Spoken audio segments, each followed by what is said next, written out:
Hello everyone. Good afternoon to you all and welcome to the stream. Galarak, Monica, Mendy, welcome. Thank you guys very much for being here today. I appreciate it. Hope everybody's holiday went well. If you had a holiday, hope it went well. Hope everyone is doing good. Derek, thanks for being here, man.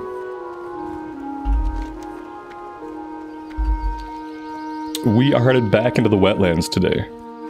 We have a couple of green quests to do. We're gonna take on some Moss-Hide Knolls. We're gonna find Saida's bag. And we'll see how that goes. And we'll figure out what we want to do with the afternoon from there.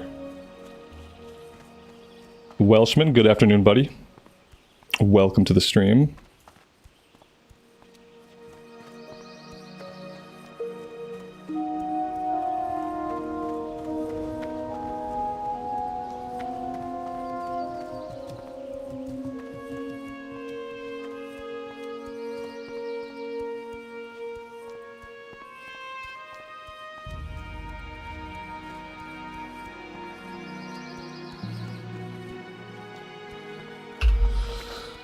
Yep, we had a good holiday. They're actually still doing stuff. I couldn't keep doing stuff today. I was like 7 days of activity, and it was a great time. But apparently, I have like a limit on how much activities I can do back to back to back. So I am sitting out on today's stuff. I think they took some kayaks out one of the lakes nearby, which is normally something I would really love to do. But I just felt like whatever battery I used to go out and do things was basically spent. And so here I am. I just missed you guys. I did miss you guys. But the reality of it is, like, ultimately I'm an introvert. So when I go out and I do lots and lots of stuff, eventually my brain starts to just crave being at home. Just being at home. And in the summer, that's kind of worse because, like, in the summer it's hot outside. And I have, like, basically zero heat tolerance. So then I'm trying to overcome, like, being an introvert and my, like, drastic aversion to anything hot. So yeah, I like kayaking and canoeing is normally something I would love to do, but not at the tail end of a bunch of other stuff, and not at the tail end of, like, constantly being in the car. Yeah, so here I am. But yeah, it was a good time.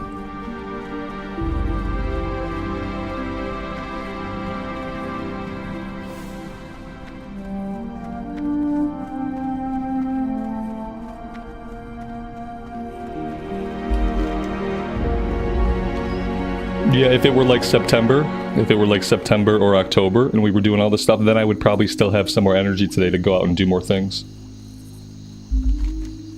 Maybe. I say that, but that's like, it's not guaranteed, but there's a strong possibility. I would much rather spend the day out on the water if it's, like, colder out, which I know, like, probably doesn't make a lot of sense, but it's just how I am. It's Esme. Welcome. Karen, good afternoon, good evening to you. Sorry you had a hectic week. Robert, welcome to the stream. Dustin, hello to you, buddy. Mike, welcome. Happy Saturday.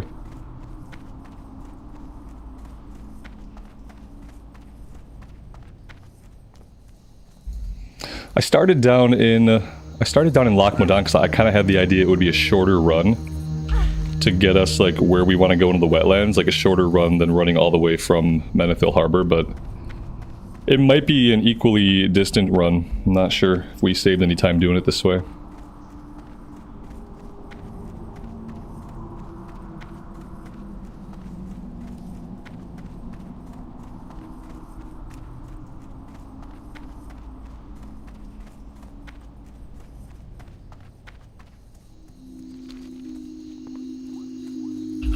Alright, so we're looking for gnolls and we're looking for mongrels. We have a little camp over here. We might as well start over here with these guys. See how that goes.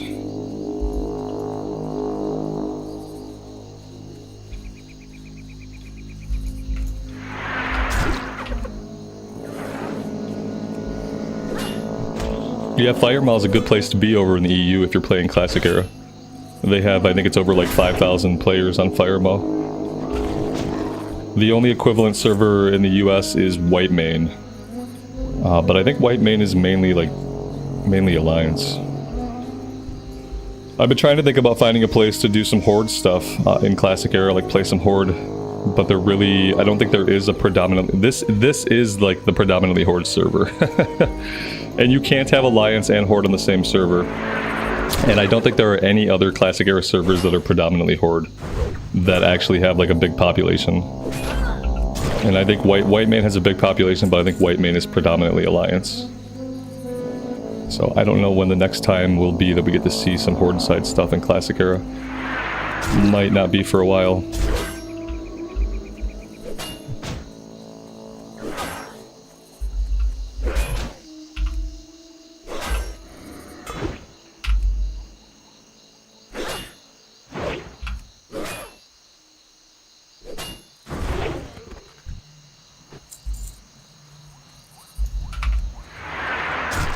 I am noticing all of these, well, not all of them, but predominantly these guys are lower level. Level 20, level 20, level 22. Some of these guys are not going to give kill XP.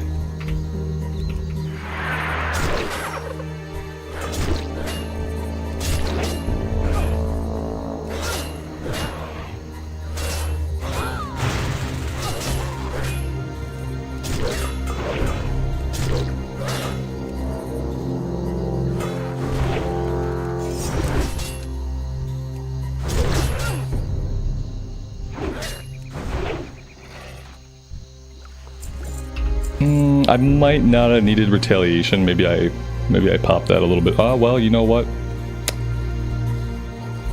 Let's see. I do have a potion. We can pop a potion if I don't really want to die here. I think we're okay. As long as he doesn't crit us, as long as he doesn't like run off and pull any more guys, we should be fine. Let's save the potion. There we go. Let's bandage up. We also have some at-level food that we can eat. That'll help. Craig, good afternoon, buddy. Welcome to the stream. Maybe I should eat some buff food. That might be a good idea.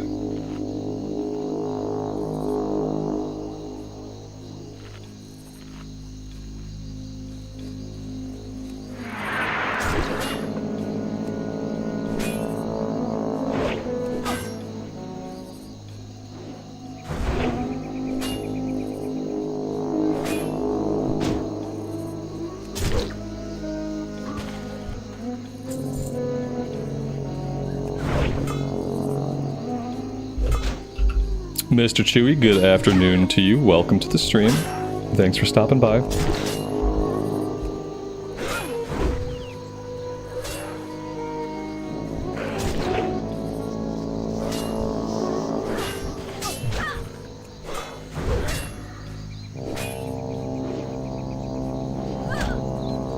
Oh, I'm also using a two-handed mace that I have, I have very little weapon skill. We're at 128.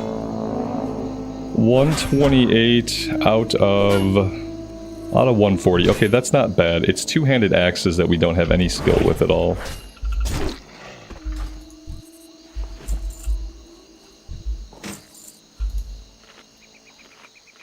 Gleaming Claymore of Stamina. Not something we need.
Are there enough folks to find dungeon groups while leveling on this server? Yes, absolutely, as long as you join one of the big guilds.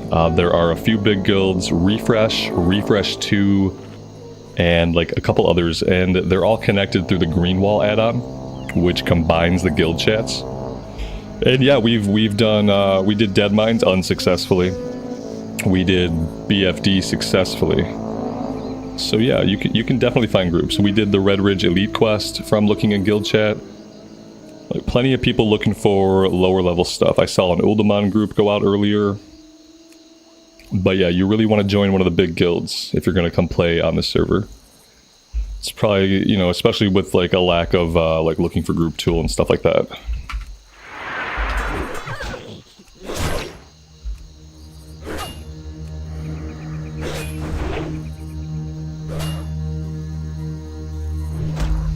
Like, especially if you don't mind being a healer or tank, like what happens with me is like people will just randomly whisper me. Like I usually just get whispered. Somebody will just reach out and say like, hey, do you want to do this? Hey, do you want to tank that? Which is, it's pretty cool. But even if you're playing DPS, I'm sure you can find groups.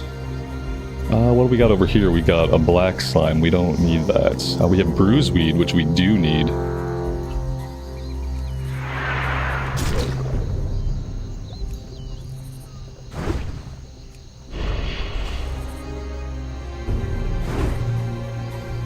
.271 crit. That's nice. We have a dark sludge disease. Time between attacks increased by 33%. Wow. That's pretty big. Lasts for 5 minutes. That sucks.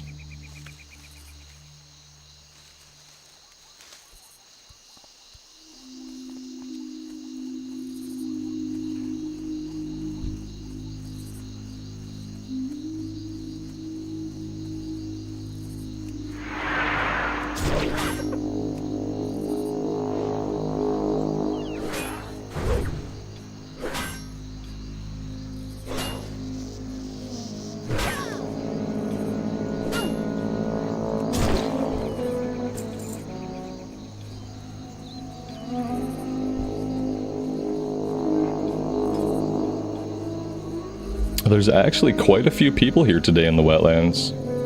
17 people between level 24 and 30, that's pretty good.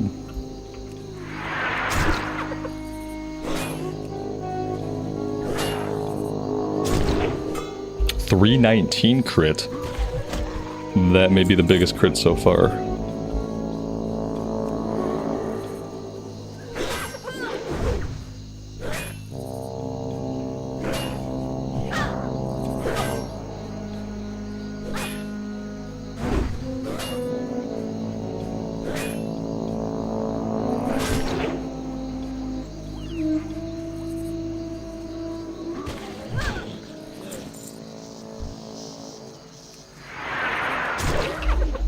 Thanks to the almost instant respawns, this has been a really good area to work on this quest.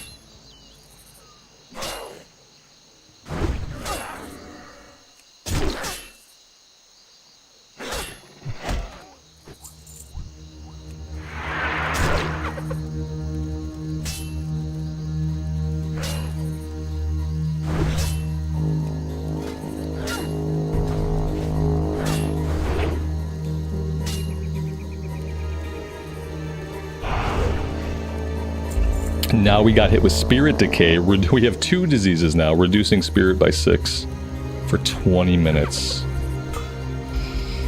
That's gonna eat into our regen for sure.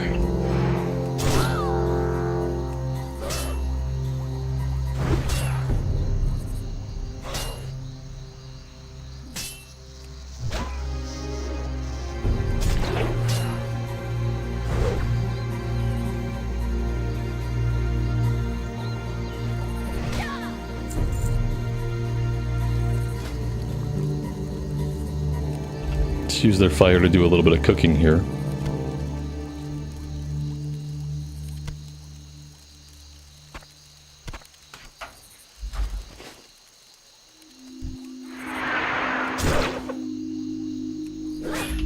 Oh, and we are done. We are done with the quest.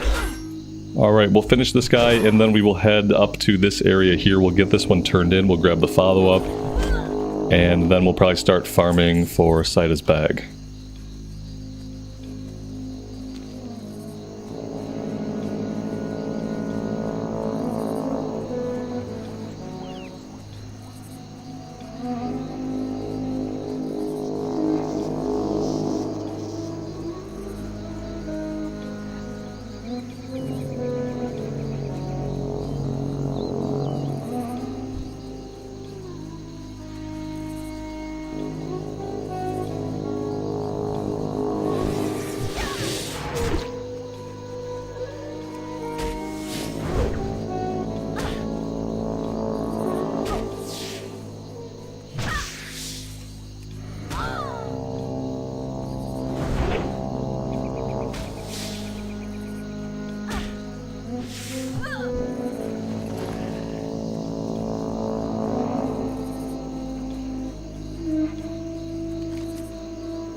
What level are we? We are level 27.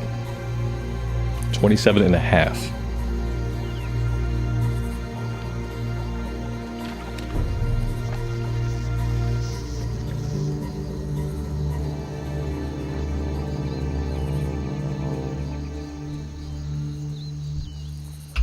Let's see if we can get it on the first slime. Pretty sure there was one time on a hardcore character we got it on the first kill. So that'll probably never happen again, but maybe.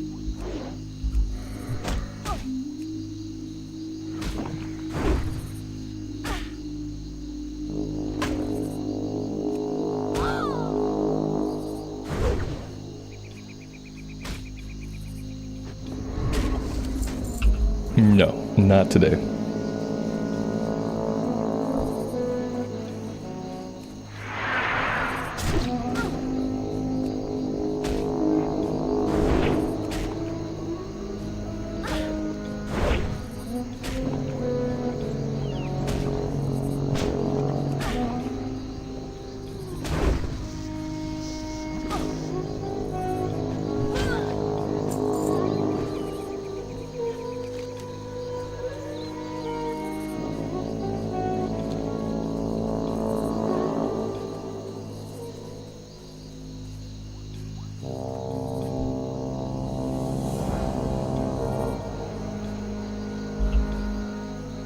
And the follow-up here is to collect 9 crude flints off of the knolls in this area. And I believe they are a little bit of a higher level. What level is the quest? The quest is only level 23. So maybe we're good to work on this as well. Let's go up here, we'll work on the slimes. And we'll be close enough that if we kill all the slimes, we can scoot down to the south and kill some of the knolls.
For some reason, we are not tracking herbs. Oh, there we go.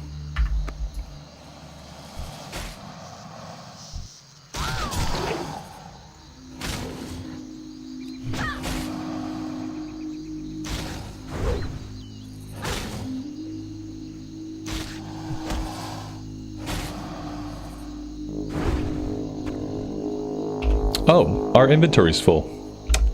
Awesome. Well, that might change our plans a little bit. Pretty sure there's a vendor right down here. So yeah, we have to do that. I'd like to loot this guy and skin him.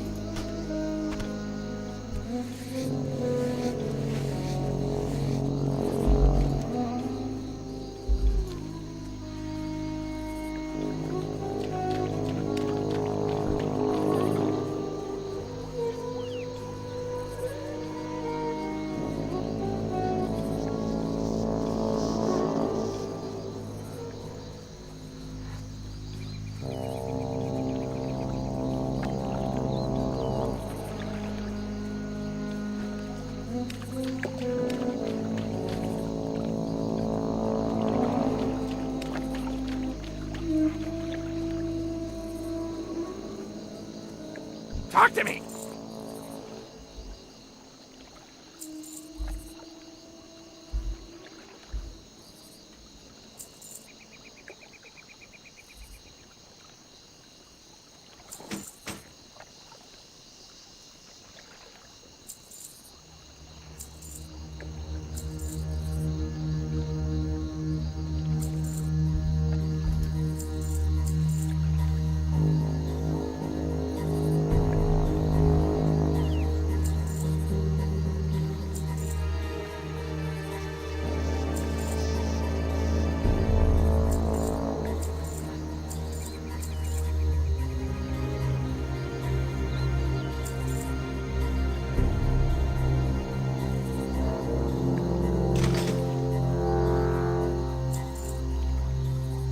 Keep it real!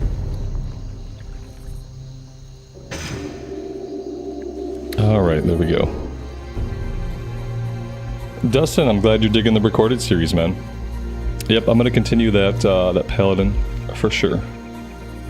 We'll at least get it to 85. I want to try to do all the zones and read all the quests. That way I only have to read all the quests on one character.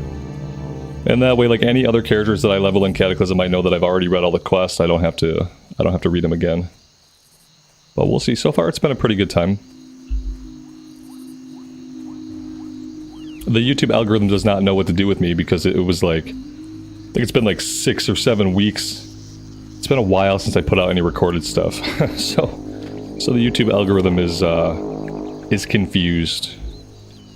Which is the great thing about the YouTube algorithm, is that it's easily confused by like any changes to your repetition. Like if you have a routine, the YouTube algorithm learns it really fast, and as soon as you like go off that routine, the algorithm like punishes the crap out of your channel. But yeah, I'm gonna keep that one up. I still have an episode 1 on a dwarf rogue, a Cataclysm dwarf rogue that I never put live because I'm trying to decide if I want to read all the quests. I'm trying to decide if I want to read all the quests in like the Eastern Kingdoms. You know, we did the Orc Hunter for Kalimdor. My original plan was to like do like Horde Kalimdor, Alliance Eastern Kingdoms, Alliance Kalimdor, Alliance Eastern Kingdoms, and kind of read everything, but I'm still deciding if I'm going to do that or not. So I've been sitting on that series.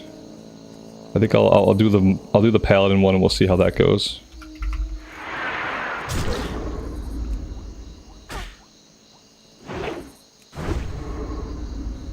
The YouTube algorithm needs counseling, yeah. It needs something. YouTube needs help in general. It's been a tough time on YouTube like the past like 6 months. Like, oh, there's the bag, look at that. Like, the algorithm is really wonky. Ad revenue is, like, at an all-time low. Like, if you were making money off of ad revenue, like, 6 or 7 months ago, like a year ago, you're not making any ad money now. Like, ad money on YouTube is basically non-existent. So, it's been a interesting time.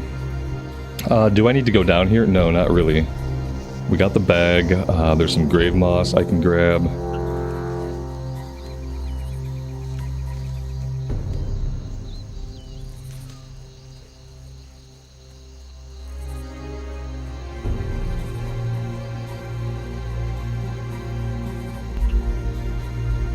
Good so far. Happy Saturday, buddy.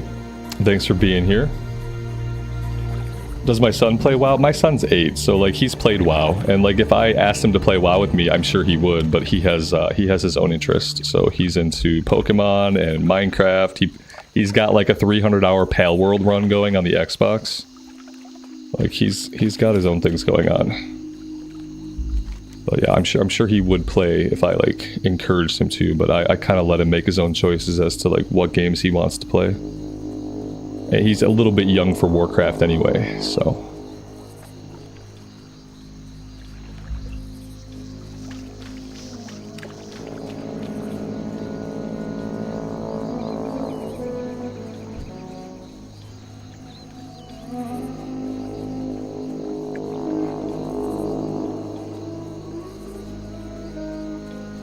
Yeah, like by the time my son is like a teenager, this will be like a 40-year-old game. I don't know like what kind of interest there will be in it at that point. Like, and basically like by the time my kid is a teenager, MMORPGs as a genre will be completely dead.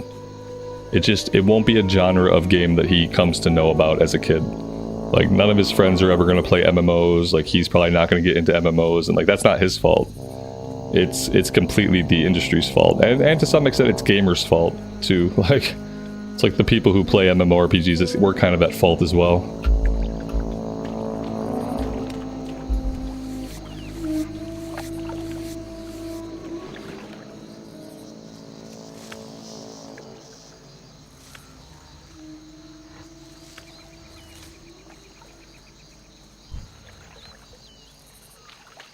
And then when I look at the MMORPGs that are trying to be made, like the ones that they're actually trying to make, I look at those games and I'm like, no young people are going to be interested in these games either. Like nobody's going to give a shit about Ashes of Creation. Like if you're not already an MMO player, like a game like Ashes of Creation, or especially like Pantheon Rise of the Fallen, you're not going to have any interest in these games. Because by the time these games release, they're in development for over 10 years. So by the time the game even comes out on day one, the game is already 10 years old.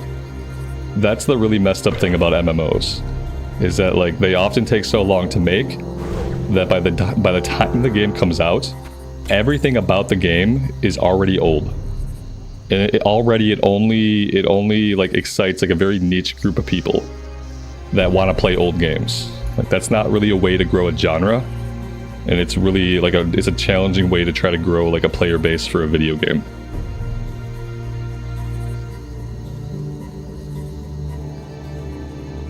Yeah, like being introduced to the game back in TBC or even back in Wrath was like very different than being introduced to the game today.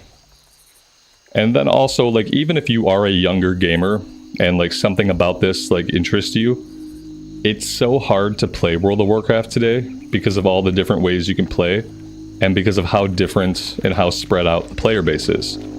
Like you just don't even really know like where you should go. Like I get the question all the time, like should I play Classic? Should I play Retail? What are the benefits of each? What if I just want a casual game to play? What if I want to focus on endgame? Like there's just too many ways to play this game. And if they want to actually like grow an audience and build an audience and like grow a new player base of like younger gamers, they're gonna have to figure that out.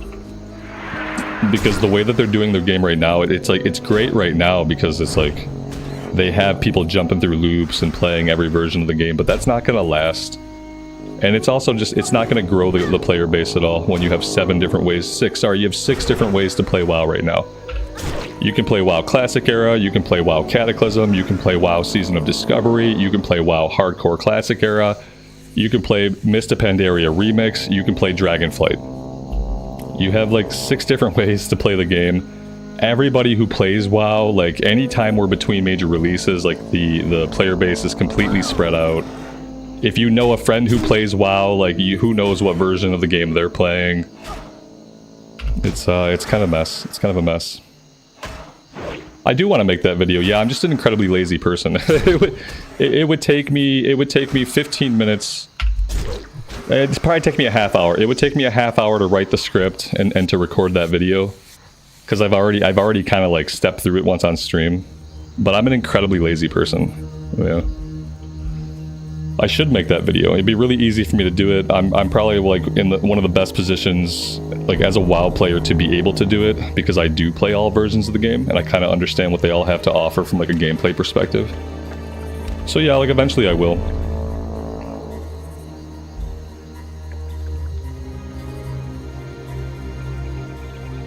Dustin, you're picking up Outward. Outward is an amazing game, and the great thing about Outward is that they're actually coming out with Outward 2. Outward 2 is in like alpha testing right now.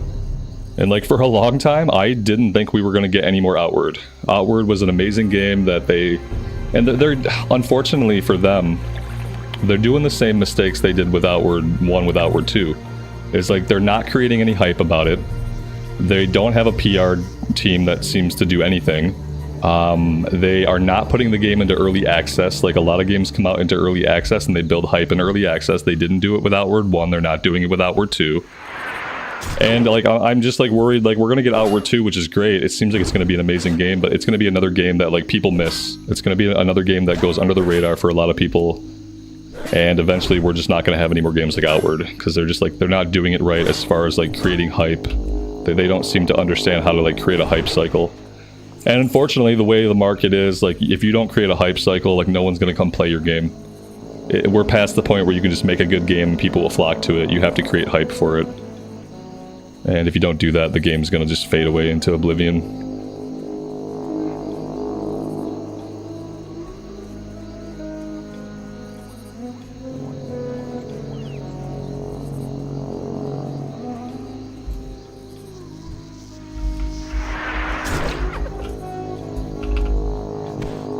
Billy, good afternoon, man. Happy Saturday. Thanks for being here. Yep, I am back. I am back-ish.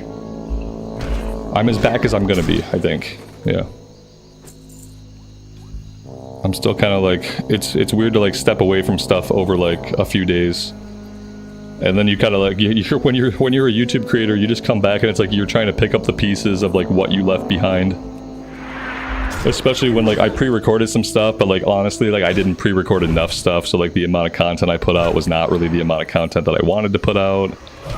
And now I'm coming back and I'm reminded that like WoW is in like a really weird place right now, where like, you know, like Cataclysm is out and that's going fine, and you know, we're playing Classic Era and we're still waiting on War Within to come out in August. Like WoW's in a pretty weird place right now, so it's a strange time for me. It's probably like, it's a great thing that I'm streaming at this point. I guess that's the important thing, because if I wasn't streaming, if I was just doing recorded stuff, I don't really know like how much content I'd be able to make, because there really isn't one particular version of the game or anything going on right now that like super like has my focus, has my attention.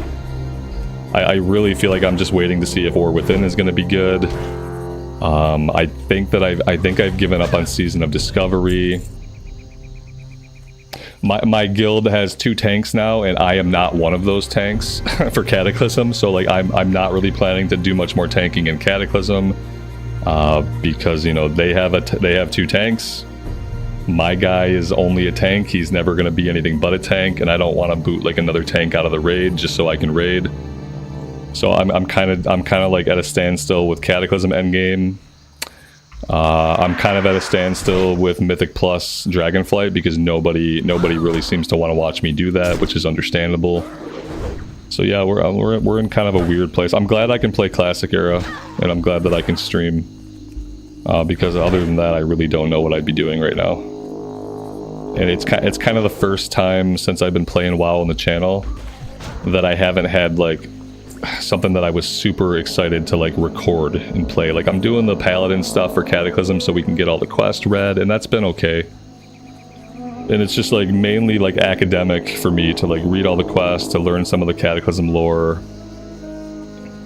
But yeah, it's not as exciting as things have been in the past. I do just kind of feel like I'm waiting for something like to rekindle the spark again. It's funny they have so many different versions of the game going, but like none of them are like super appealing to me right now besides doing what we're doing today.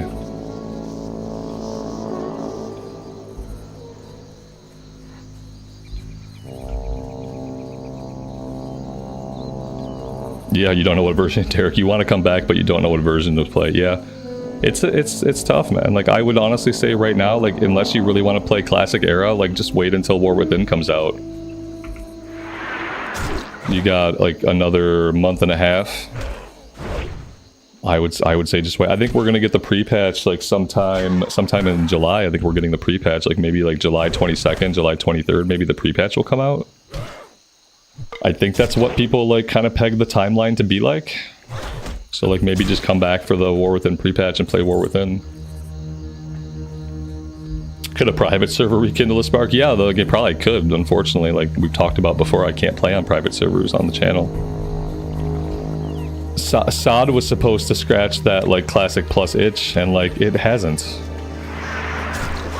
And I don't know that it ever will. Like, you know, I think Phase 4 for SOD is coming out when? When does Phase 4 of SOD come out? It comes out soon. I want to say it comes out on the 11th. Yeah, you can just run over there. I will wait right here until you come back so I can kill you. So yeah, like SOD Phase 4 comes out on the 11th.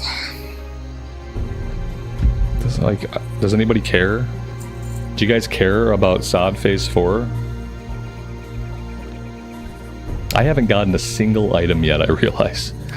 It's a low drop rate. It's a good time for a long, rambling rant. I heard they're making a new dungeon for SOD Phase 4, like maybe a new 5-man. Like that's neat. No one cares about SOD anymore. That's what I worry about. Like even if I went back and played SOD, like I don't think anybody cares. I don't think anybody's gonna watch. Yeah, you were interested in SOD and the interest died quickly, right? Me too. Like, I was really into SOD for Phase 1. Phase 2, I hung in there and I did my leveling. And then by Phase 3, I was basically just, like, over it. It wasn't very exciting. It didn't seem fun. There were many things about it that I felt were abrasive and unfun. And so, like, I can't really... It's hard to then convince yourself, like, oh, maybe Phase 4 will be different. No, it's the same devs. So, it's going to be more of the same content. It's going to be another open world PvE event to grind up your level so you're not questing in the open world. It's going to be more dungeon grinding to get to max level so you're not questing in the open world. There's going to be an experience buff so you don't have to quest in the open world. There's a trend here. There's a trend here in the content that I'm talking about. And then you're going to have some raids to do. Some of them are going to be old raids, some of them are going to be like redeveloped raids, maybe a couple of them will be kind of new-ish. And then like that's it, so what? Phase ends, SOD ends, nice experiment, and then all I can hope is that the people that worked on SOD never work on a Classic Plus. I really hope that the people who worked on SOD go on to do different things in the company. I really don't want their hands on Classic anymore. And I think their efforts for development would be best spent elsewhere. That's really all that I gathered.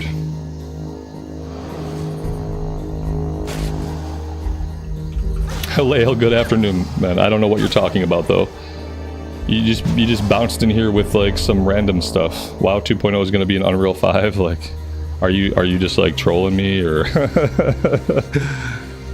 We talk about WoW 2.0 all the time, and mainly like when we talk about it, we kind of like feel like we kind of agree that it's never going to be a real thing.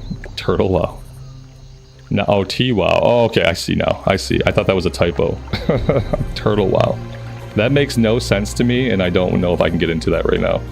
I'd have to do some actual reading on that because like on the surface level, that just doesn't make sense.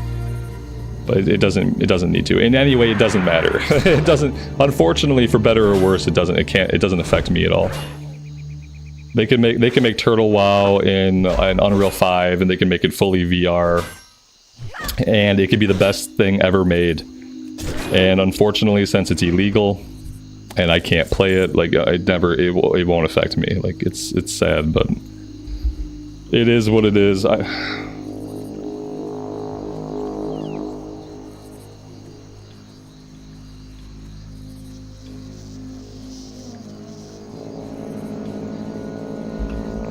I'm kind of just hoping that the War Within is really good, and that I hope that they're purposefully funneling everybody back to retail, so that like we can all be playing in one place, playing a game that's actually good. That'd be awesome if War Within was just really good, and if they were like purposely tanking other versions of the game to feed people back into that.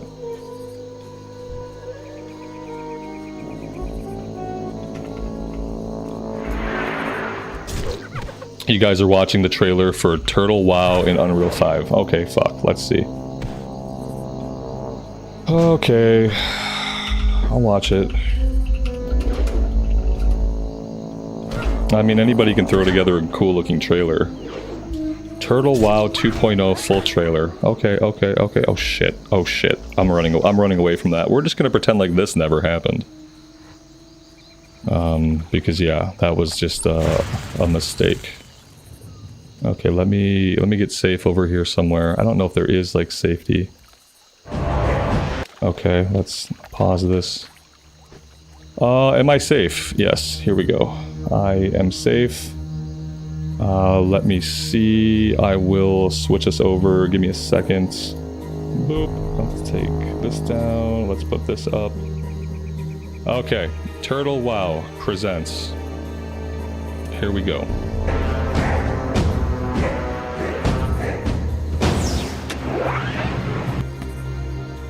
Sorry, gotta be in 4K.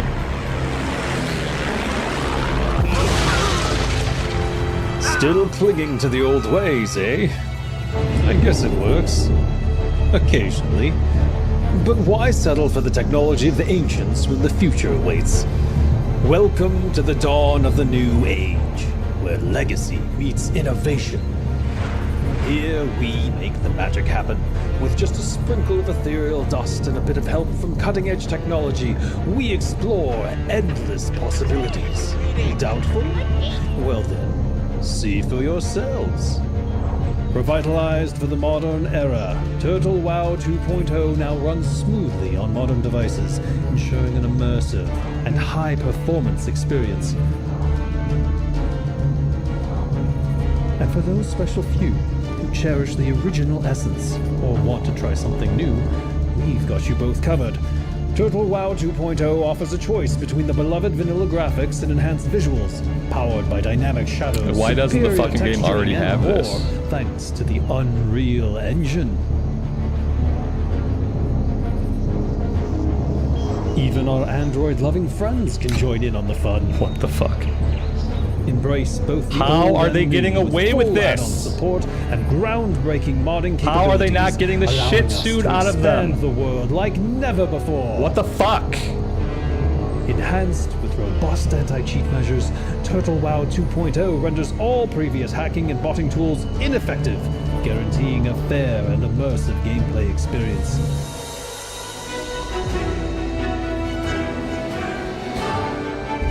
Dive into a vast world of new stories, where every turn brings discovery and excitement. The journey awaits, warm and familiar, but exciting and new.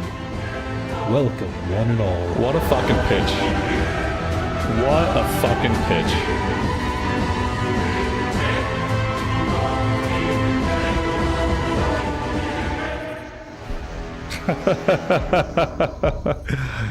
Oh man.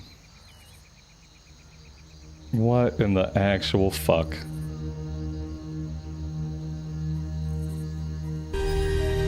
Thanks to what? It is like a slap in the face. Thanks to Blizzard Entertainment for creating World of Warcraft and igniting inspiration and life last. What the fuck? They don't support you. Thank you, WoW, for making a decent game and then dropping the ball and letting us fucking make something better because you are a pack of dicks. Oh man. What the fuck?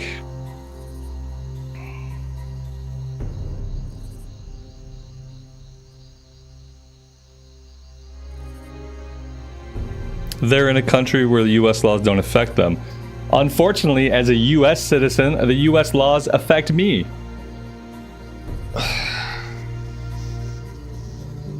Like, I don't know. Like, I don't fucking understand. This is like a group of fucking modders. Like, they're probably making some money off of this in some way. Like, obviously they're making money off of it, because if they weren't making money off of it, they wouldn't be doing it.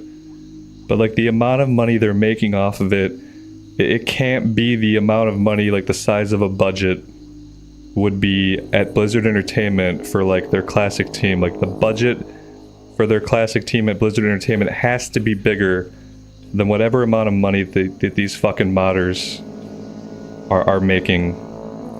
So like, why? I don't even know. Like, what do I think of Korean players? I don't give a shit. Like, what do you mean, what do I think about Korean players? Like, cool. Like, who cares?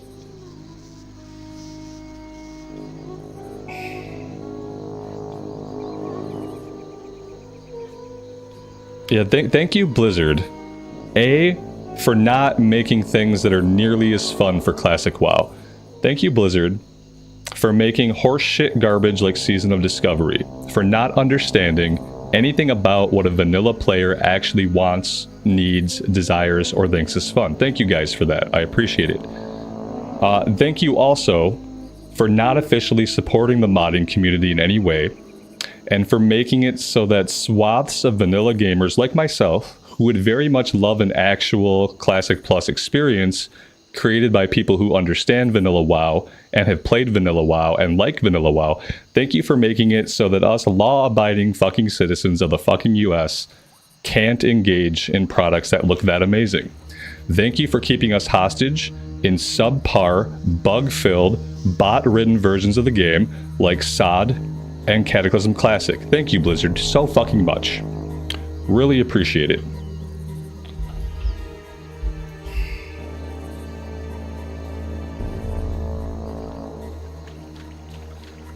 Like, here's a fucking idea. Next time you hire some people, maybe hire some fucking people who play video games, who play World of Warcraft, who like games, and who are gamers. And stop hiring cogwheel, replaceable fucking corporate employees that are just like fucking numbers on your spreadsheets to calculate salaries at the end of the month. Like, maybe do that. Maybe find some people who love your game, who can work on your game and make your games better, because a lot of your games kind of fucking suck. And you're just kind of holding hostage the people that are unwilling or unable to engage with these other products that take your game and elevate it to the point where it actually could be if anybody working on the game at your company cared, understood, listened, or played.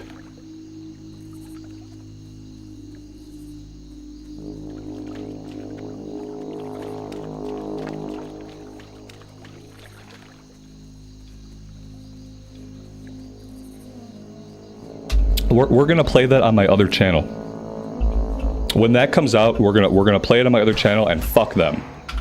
If they want to demonetize my second channel and they want to shut down my other channel, or they want to take some kind of fucking action against me, a certified nobody, fuck them, let them.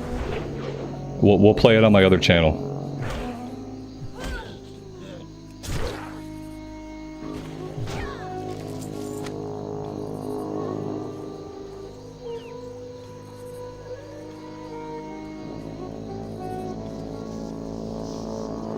Like, worst case scenario, they make me take the videos down, they make me take the VODs down. Worst case scenario, second channel gets demonetized forever.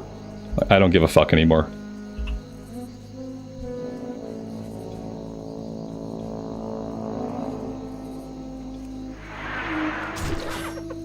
Let them come after a nobody like me and fuck my shit up while they let these people work on this game, while they let these people market, while they let them advertise, and they do nothing.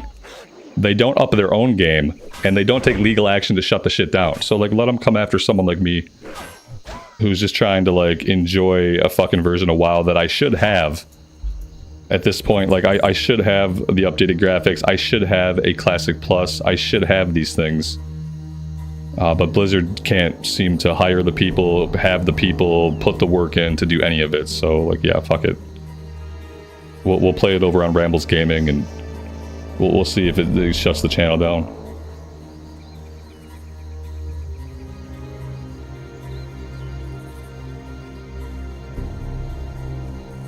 How are they getting away with it? Yeah, like people said, they operate out of countries that don't have to abide by US laws. Now, how are they advertising it on YouTube, which is a fucking US-based platform? How are they doing that? I don't know. Why is it that I get advertisements on my YouTube channel for Ascension WoW? Why is it that they're able to advertise for these things in the US, but for some reason it's still not legal for US citizens to play them, download them, or anything? Like, this is the thing that I don't understand.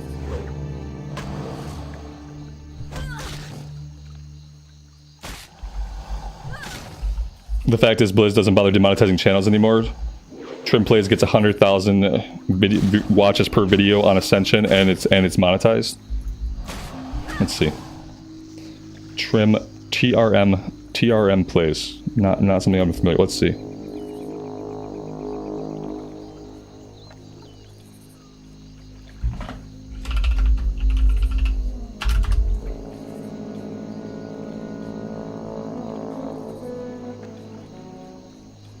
I played an illegal WoW server for 30 days, 127,000 views. Yeah, like I see, he's got a little bit of WoW content here. Mountain Blade. He also plays a bunch of other stuff. Like, see, that's kind of the difference. Like, I am a World of Warcraft channel, so World of Warcraft content on my channel is going to be more visible. This guy plays a bunch of stuff. Yeah, he does not just play World of Warcraft. In fact, that seems to only be like one video in many videos. 127,000 views. Yeah, like I said, whatever. We'll play it on my other channel, and we'll see. Yeah, because then, like, at that point, again, worst case scenario, like, the channel gets demonetized. What would probably happen instead is, like, the video itself would get taken down and demonetized, and it would be a strike. You get 3 strikes before you're out, so. Yeah, exactly. People run red lights all the time, doesn't mean it's safe, right? Like, you can, that's the problem. That's why I won't do it on my main channel. Because you can get away with something time and time again until you don't get away with it anymore. So, like, I'm going to play it because I'm just kind of fed up. I'm just kind of fed up with not being able to play all these, like, seemingly amazing versions of the game. I think about shit like XCOM 2, how, like, XCOM 2 is a really old game, but it's still around and it's still alive because the modding community for XCOM 2 is amazing. And the mods they've made over the years have kept that game alive and kept that game relevant. So when the developers have given up on the game, they've dropped the game, they're not making XCOM 3. But they opened up for modding. They let people make mods, like drastically game-altering mods, and it's fine. And so I'm kind of sick of, like, this existence where these people are creating these great versions of the game that I love, but I'm not free to play them because Blizzard are a pack of dicks. And ultimately, it's that they're insecure about the fact that, like, these people who are doing this mainly as a hobby are creating products and creating fun that is so much better than what they're making. That's the problem with it. That's why they don't give it the green light. That's why they don't support it, is because they have these people who didn't go to game designer school, who are out there. They're not owned by a corporation. They're out there on their own, not owned by corporate America, and they're making better games. And they're making their game better than they can make their game. And so they won't support it. And I'm just getting kind of tired of, like, living in existence where, like, I don't get to engage with any of that stuff or even take a look at it. It's really aggravating me.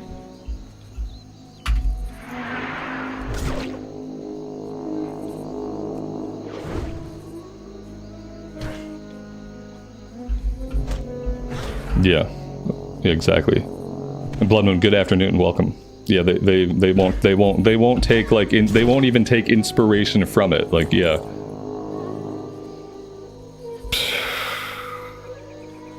Like, you know, World of Warcraft, it never gets an engine update, but yet somehow modders are now giving the game an engine update, like something Blizzard has not done in 25 years. And now the private server modding community is giving the game an engine update. Like, I don't understand. Like, why is this the world that we live in? Like, they're doing a complete engine overhaul for Classic. Meanwhile, the actual Classic team is shitting out sod.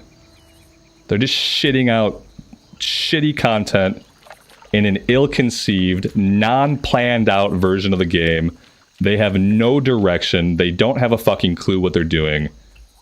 And these are paid professionals working at a fucking multi-million-dollar company that is now owned by Microsoft, and they're just shitting out shit content, garbage content.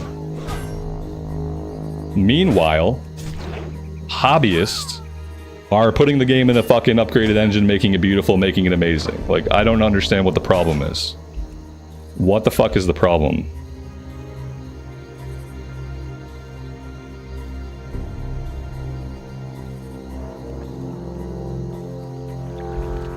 No, it's worth bringing up. It's really fucking important, Lael. No, this is really important that this is a reality. It's really important for people to know this shit and for me to know it, because it's like, it definitely affects the game. It definitely affects the game, because what it also affects is the actual playership of this game. Like, yeah, like, why would I bother playing here if I'm just a person playing the game and I want some actual, like, vanilla WoW? I'm gonna go play that instead. Why would I come play here? Why would I come play here where bots are rampant, the economy is broken, there's no support, the devs don't care, the devs don't know, the devs don't play? Why would I play here if my alternative is to go and play somewhere like that? The answer is I wouldn't. You know, if I weren't doing what I'm doing right now, the answer is I wouldn't be here. I would be there instead. I might be able to put the link in. Let me see. When's the last time I've actually, like, taken a look at my channel? A long time ago. You can come back when you're ready to die.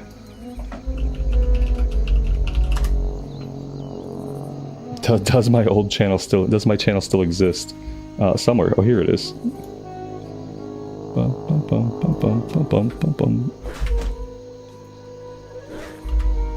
I think that's it. I think that's my second channel. Haven't done anything on there in a long time. So yeah, it's like, basically it's already a dead channel. So yeah, if we play Turtle WoW on there and it gets completely shut down, oh well, no big deal. Doesn't matter.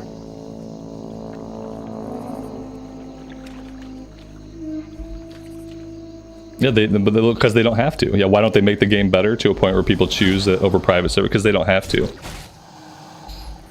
That's it. They don't have any impetus to. It's not a labor of love. The difference is, like, when these people, like, in the modding community and these people in, like, the private server community, it's literally a labor of love for them. Like, they make it better because they want it to be better.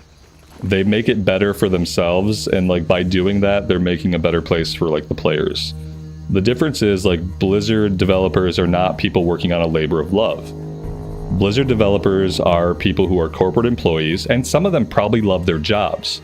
Loving your job is not the same thing as working on a labor of love, something that you fucking pour your heart and soul into, something that you're really keyed into, something that is a big part of your life, regardless of whether it's your job or not. Like, that's what a labor of love is, and the people at Blizzard are not working on a labor of love for the most part.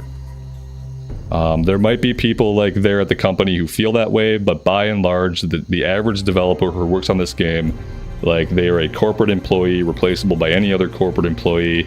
They went to game dev school, they crossed their T's and dotted their I's, and now they work for Blizzard Entertainment. And they just do the work that they're told to do. They do the shit they're told to do, it's minimal work, and then it's done. And then they move on to the next thing. And you probably have a handful of people, and they're probably people that are higher up, like Chris Metzen, who, like, for them, it probably is a labor of love. But the average developers sitting in the meetings, working on the game, like, they don't feel that way.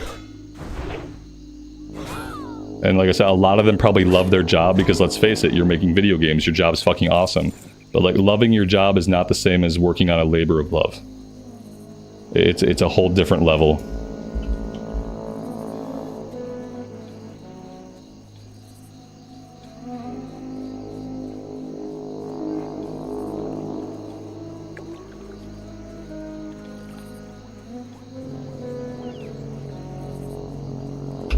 Philosophy AI. It was a trailer of something coming in 2025. So you're not going to find gameplay right now, because the trailer we watched is the trailer that they recently put out, and so the date they had on that was sometime in 2025 that would be playable.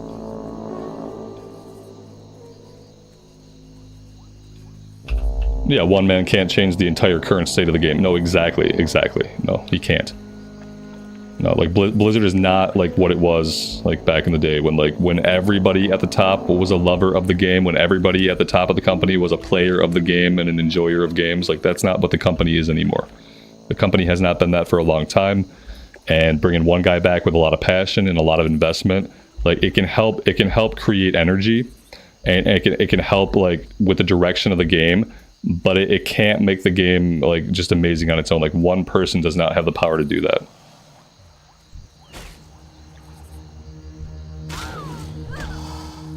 Yeah, let me know when the open beta is. I will play as soon as I can log in and play that. We will play it. Yeah, we will play that on my other channel as soon as we can check it out.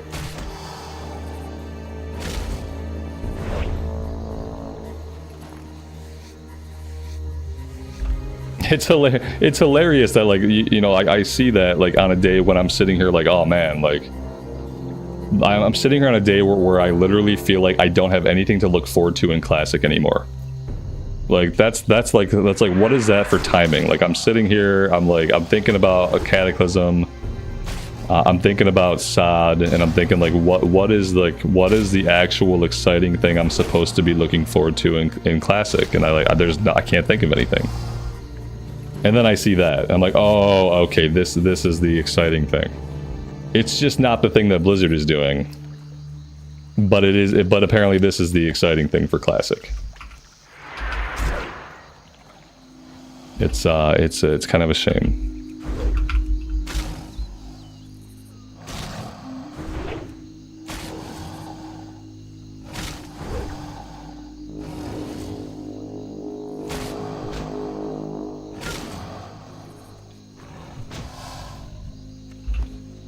Yeah, and remember, we're talking about to Turtle WoW. They put out a trailer recently announcing a WoW 2.0. A Turtle WoW 2.0, where they're moving it over to the Unreal 5 engine. Getting, like, it still looks like Classic, but it's Classic with a graphics overhaul and some other cool stuff going on. You know, the stuff that people have been wanting Blizzard to do for a long time now that they haven't done. So yeah, that's what we're talking about. And just like overall talking about like the absence of like exciting content for Classic. Like, in a world where what we have is Season of Discovery, there's really not a lot to look forward to from Classic era.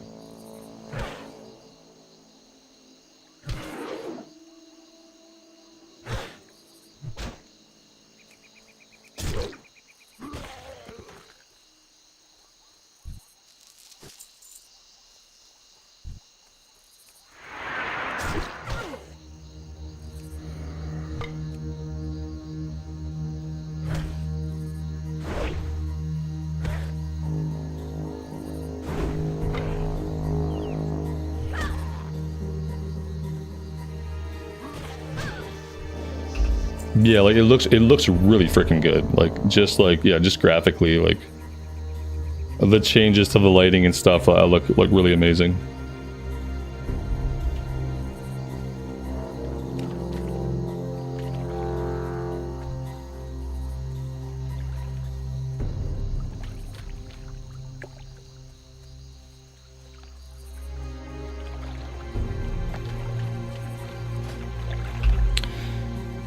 Let's see. Oh, we are so close to being able to get that life root. We're at 148. We need to be at 150. It's close.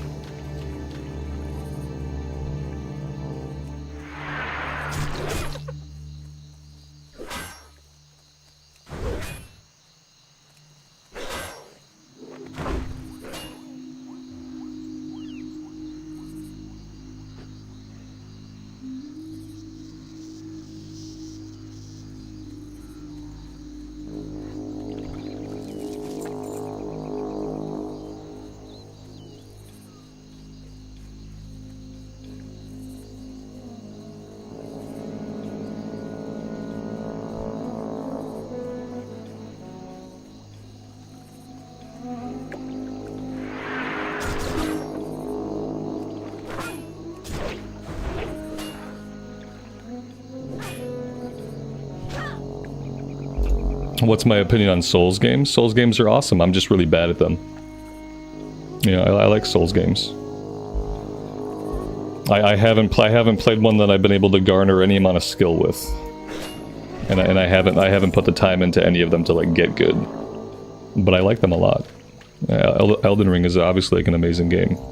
I played a bit of Dark Souls 2 back in the day. Dark Souls 2 was the game that like kind of introduced me to the Souls genre. And I played it back in the day, enough to like really enjoy it, but then also become really frustrated with my ineptitude.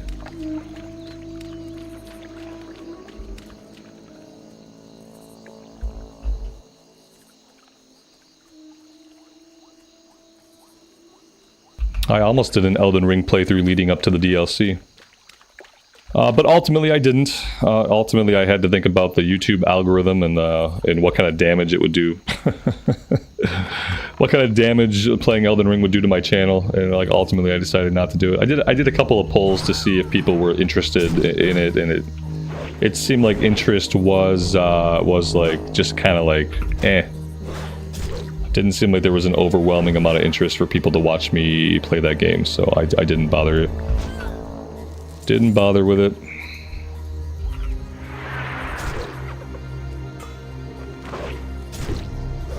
With games like that, I feel like it's much more enjoyable for someone to watch a person who's good at the game than to watch somebody go through like a learning experience where they're going to struggle with things, where there's going to be things that they're bad at, where there's going to be things they don't understand. Like a game like Elden Ring, it's going to be much more enjoyable, I feel like, to watch somebody who is actually good. That was ultimately what I decided. Was that there are already people who are really good at those games, and those people are going to be much more enjoyable to watch than someone who is like just getting into them or has a low level of knowledge and skill.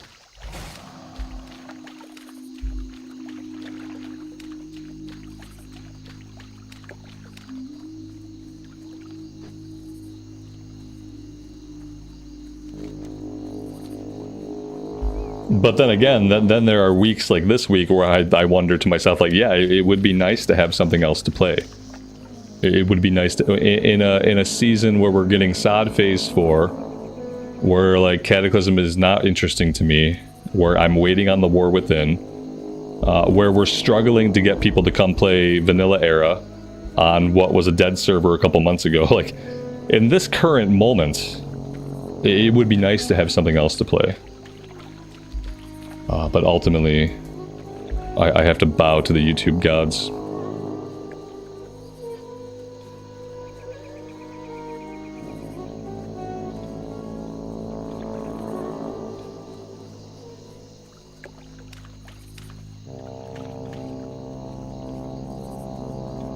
Right, I don't think they understand the idea of like making their game cool. I don't think they know that. They like what happens in game development is you follow game development 101.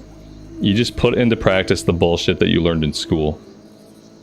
And because that's what everybody above you expects you to do. So like you don't just try to make something cool. You try to make something by the handbook.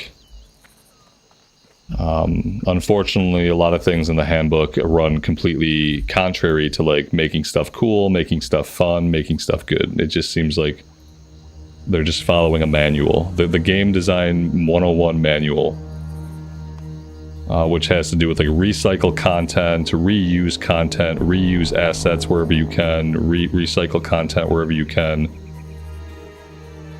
Design for the moment. Don't design for evergreen progression. Design for the moments. Do I want this? Not really. Okay. Fen creepers. Okay, these are the guys that hide in stealth. So actually, on a server that's completely empty, it's going to be easy to find these guys this time.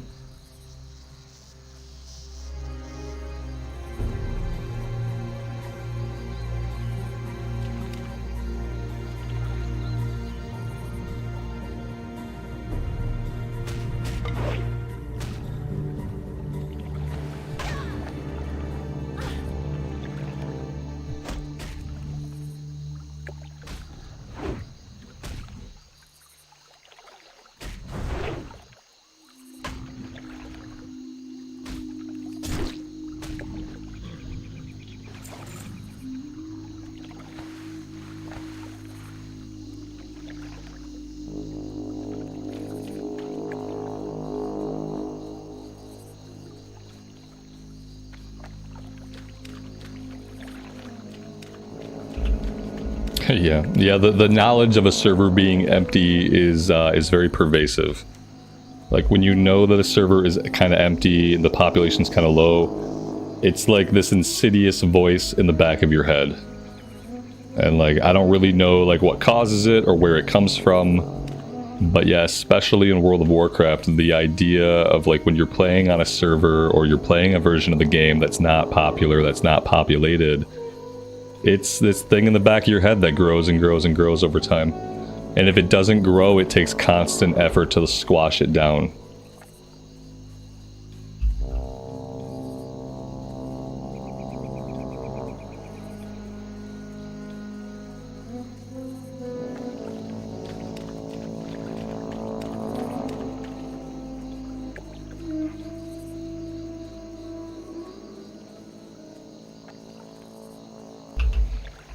Like, could you imagine how hype people would be if that trailer that we watched was something that Blizzard put out talking about Vanilla Classic?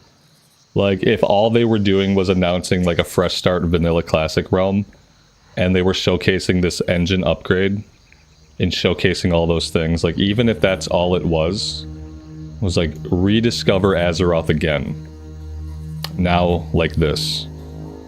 And if that's like all it was like an engine update with like just like some sleek looking classic style graphics, like even something so simple as that coupled with a fresh start would really like galvanize people back into classic era. But again, like keep in mind, like galvanizing people back into classic era is not something that Blizzard Entertainment wants, because Blizzard Entertainment does not make any money off of classic era. And that's always going to be the case. And that's going to be why we don't get nice things. It's going to be why we don't get a Classic Plus. It's going to be why we're probably not going to get another season for a few more years. Because from Blizzard's point of view, there just absolutely is no money to be made working on Classic, putting development time into Classic, or making Classic great again. There's no money. There's no WoW token. There's no in-game shop. There's no mounts or transmog for sale. There's no trading post. There's no box copy. And that's it. That's the end of that.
Let's head down this way. We'll kind of follow the river up to the northwest.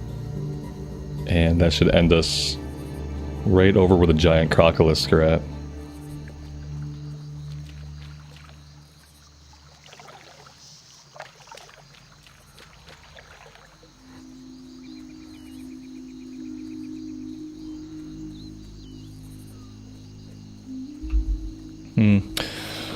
Oh man. Oh, maybe I will start up an Elden Ring playthrough soon. I don't know. I feel like if there's going to be only one version of WoW that I can play in the near future, if the only version of WoW that I'm going to be able to play in the near future is going to be War Within, like, that's probably not going to be enough. That's probably not ultimately going to be enough to, like, occupy my gaming time. Maybe I need to start, like, more actively, like, splitting my time between some different games. Because, like, when I think about the last few years on the channel, like, we have split our time between, like, many different versions of the game. And we've had fun, like, in the versions that we played, because the versions have been, like, pretty active. We've gone through a couple of different hype cycles with different versions of the game, and now we're just getting to a point where the only version of the game that really seems to have any hype around it is Modern WoW. So maybe that's, like, the perfect time to play some other stuff, even if that other stuff is kind of like gonna underperform or not do as well.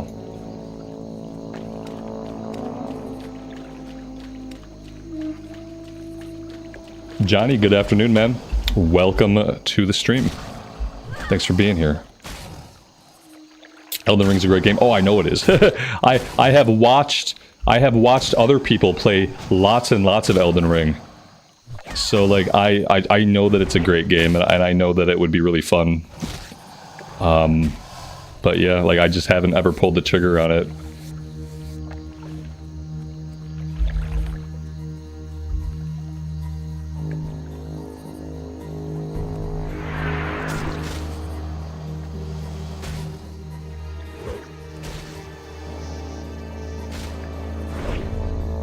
But, you know, ultimately, it probably won't do much worse than most of my other recorded content right now. If I record it, it probably won't do much worse than the rest of my recorded content right now, which is kind of at, like, an all-time low. And if I stream it, kind of the same thing if I stream it. Like, I got 70 of you guys hanging out with me right now, which is awesome. And I could probably have 70 of you guys hanging out with me right now if I were playing Elden Ring. So, like, ultimately, maybe it wouldn't make that much of a difference. Maybe in this lull, in this hype lull, maybe that's, like, a good time to branch out and experiment with some other stuff. I would love for those experiments to be, like, playing other MMOs, but there just really aren't any that interest me.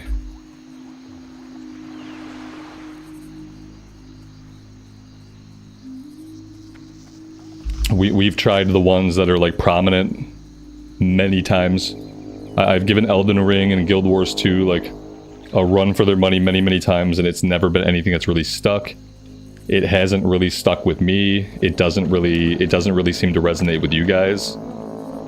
And so, like, playing something completely different, like an Elden Ring, like, that's probably, if anything, it'll probably be about the same.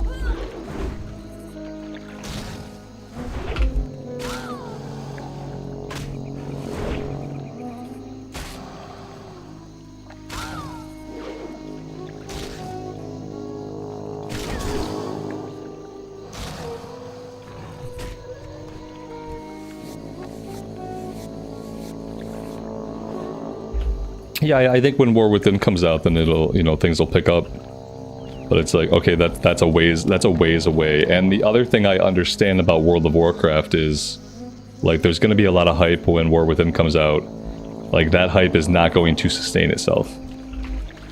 That hype is going to come, it's going to go, and then we're going to be right back to, like, whatever the status quo is.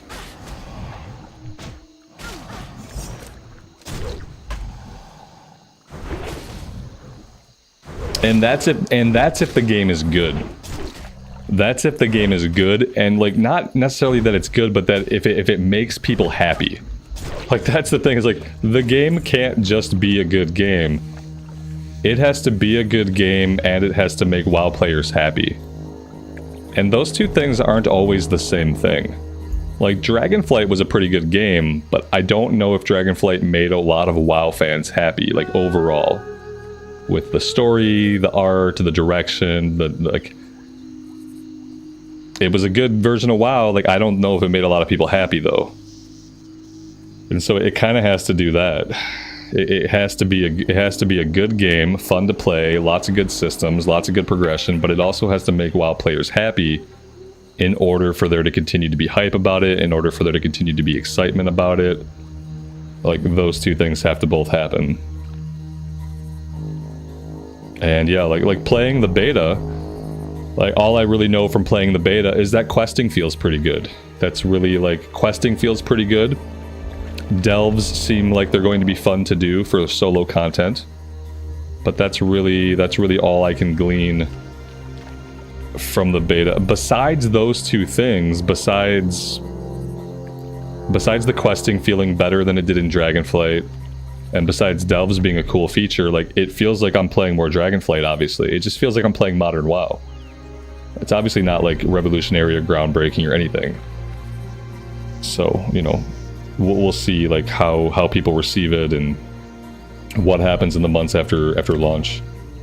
And so like, you know, I guess it's like looking further ahead and trying to think like, when Cataclysm comes to an end in January, we have to assume that SOD, like if SOD Phase 4 opens this month, July 11th or whatever,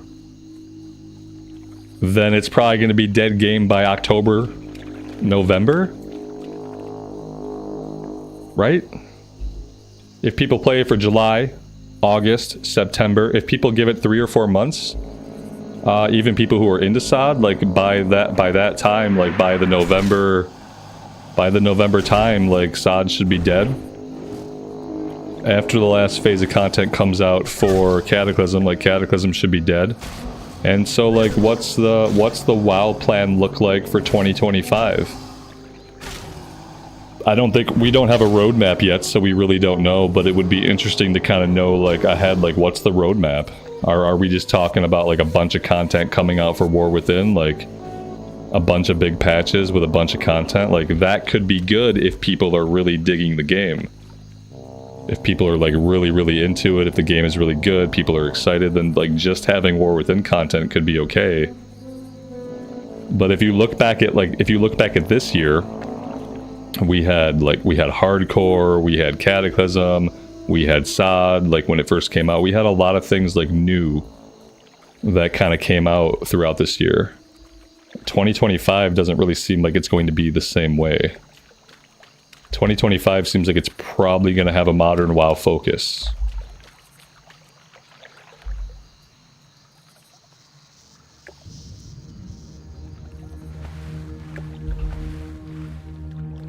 Leah, good afternoon. Welcome to the stream, and thanks for being here.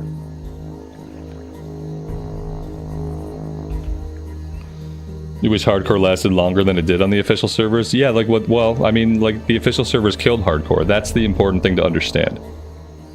The important thing to understand, which we knew like around here right away, was that as soon as the official servers were announced, Hardcore was dying. Hardcore was still growing on Bloodsail Buccaneers and Hydraxian Waterlords. Every day, more and more people played Hardcore. Every day on Bloodsail Buccaneers, every time you died and you went again, there were more people in the starting zones every single time. As soon as Blizzard announced official Hardcore, that stopped. And then it took so long for the servers to come out that it died in the inner rim. And that was why once we got to official servers, like they did not have a very long life. And then they truly effed us over, because then they announced Season of Discovery. And Hardcore servers were still kind of newish at the time. And then as soon as they announced Season of Discovery, the official Hardcore server started to die. So first they killed Bloodsail Buccaneers and Hydraxian Waterlords with their Hardcore announcement. And then they killed official Hardcore servers with their SOD announcement. And it's very calculated. Like these things are not mistakes. When a game company announces a competing version of their game and it kills the current version of the game, this is not a mistake. These people, like, for all the mistakes they make, from our point of view, the things that seem like mistakes, these people are not stupid. These things are not unintentional. That's the other problem, is that a lot of times they are intentionally killing versions of their game on purpose.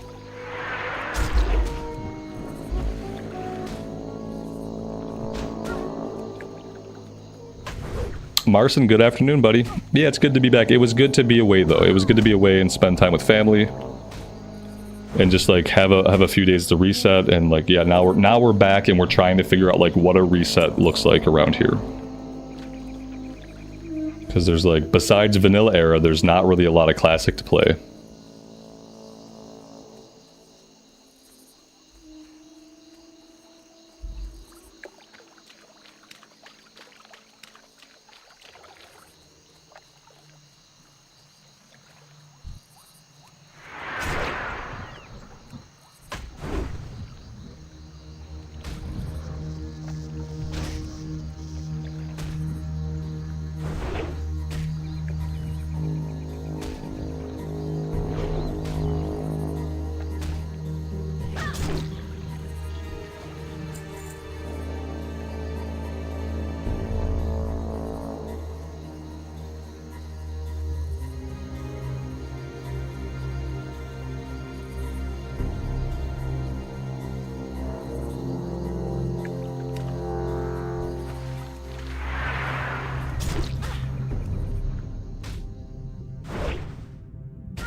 What's my least favorite spec in vanilla? Like across all the classes?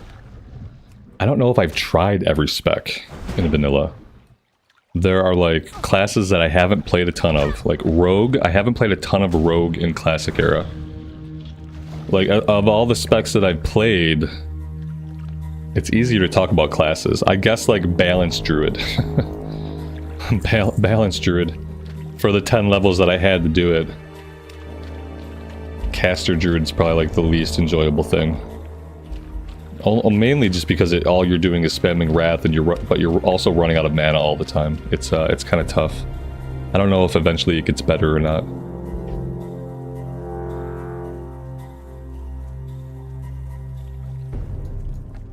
I don't feel like there are a lot of like specs or classes that are like completely unenjoyable though. Some of the specs and classes are just very niche.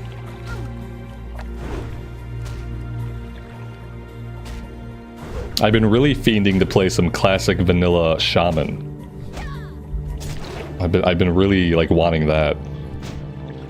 I tried to do a Sod shaman like a little while ago in a recorded series to try to like satiate the desire to play a classic shaman, and like the Sod shaman, I fucking hate the Sod shaman. I don't like it at all. I went through all the effort to get dual wield and stuff, and the class it just felt worse and worse and worse as time went on. I've been really fiending some shaman two-handed enhancement once you can spec into two-handed weapons.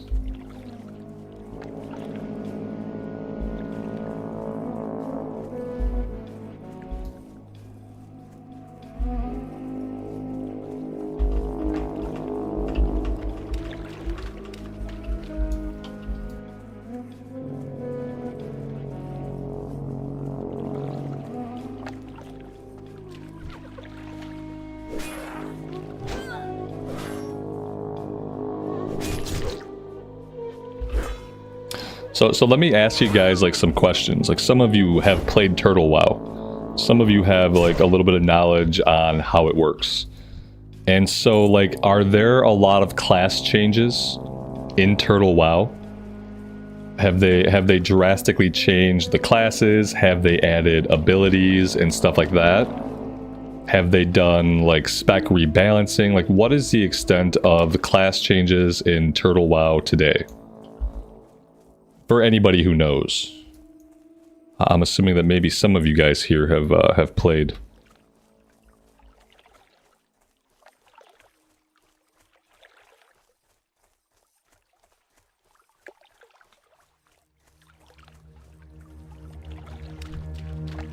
Because it turns out that one of the off-putting things for me about SOD was the class changes. The class, but also with SOD, like the classes were constantly changing. So like maybe it really wasn't even the class changes that bothered me. It was that the classes seemed like they were constantly changing. They were always changing. Every week, the classes were changed. Every phase, the classes felt different.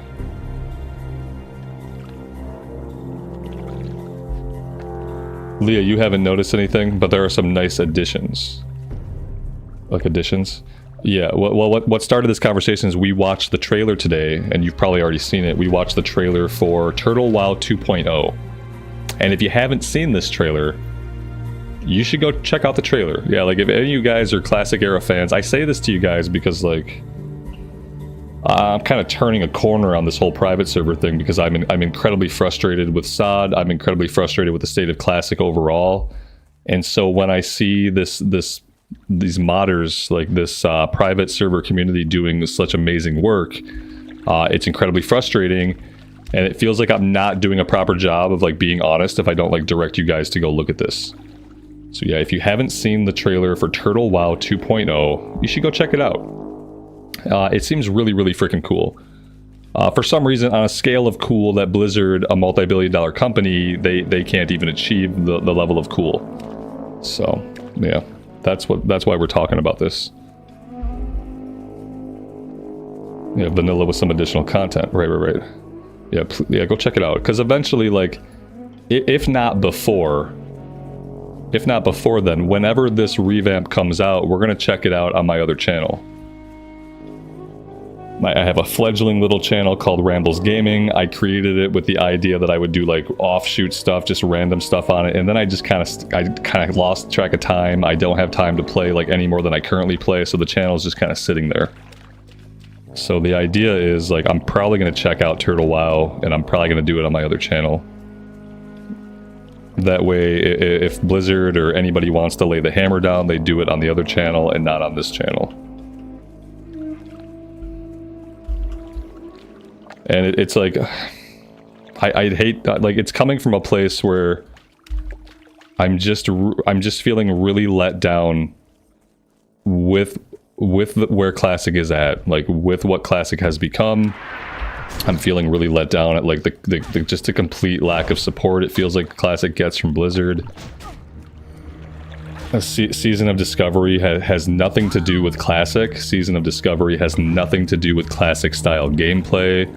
Like, it's like SOD is kind of like, it's almost like a slap in the face to someone who really, really enjoys vanilla era. It's almost just a complete slap in the face, and that's kind of like why I'm so frustrated with it. And with Blizzard in general.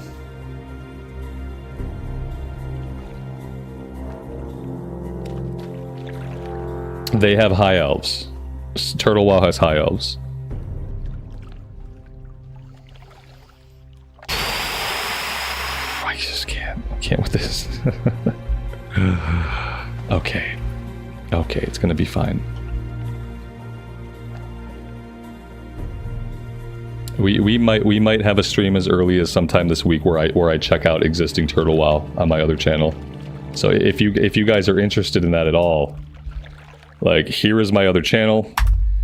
If you are, it's a tiny channel right now. If you guys are interested in Turtle WoW and you'd like to be made aware when I go to play it, go subscribe to that channel, ring the bell, because at some point this week I'm probably going to be checking out Turtle WoW on that channel in its current state, and just seeing like what it has to offer and what it's doing.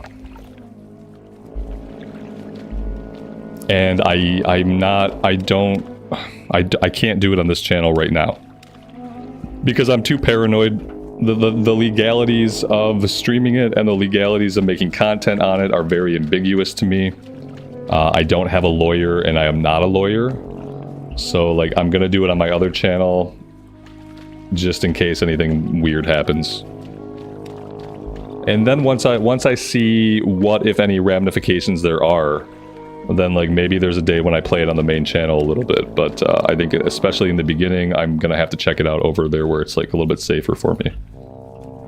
And I don't know if it's risky, because when I look at YouTube, there are people who have monetized channels who have content about these servers. And so like, is it risky? I don't know. I really don't know. I think that it's better for Blizzard to, like, they want me to think it's risky, just like they want you to think it's risky to even go play on them. But I'm not sure if it's actually risky. I'm not sure if it's actually risky. So we'll try it on the other channel and see. And if that channel implodes, then I really don't give a damn.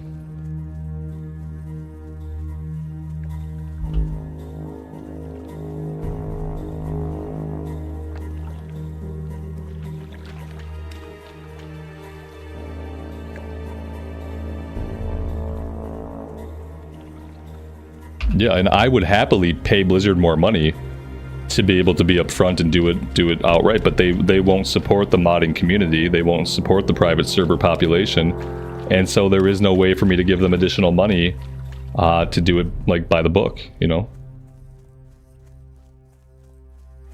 There's no separation between NA and EU servers. Wow, that's awesome. Yeah, see, like, obviously Blizzard has a lot they could learn. That's really cool.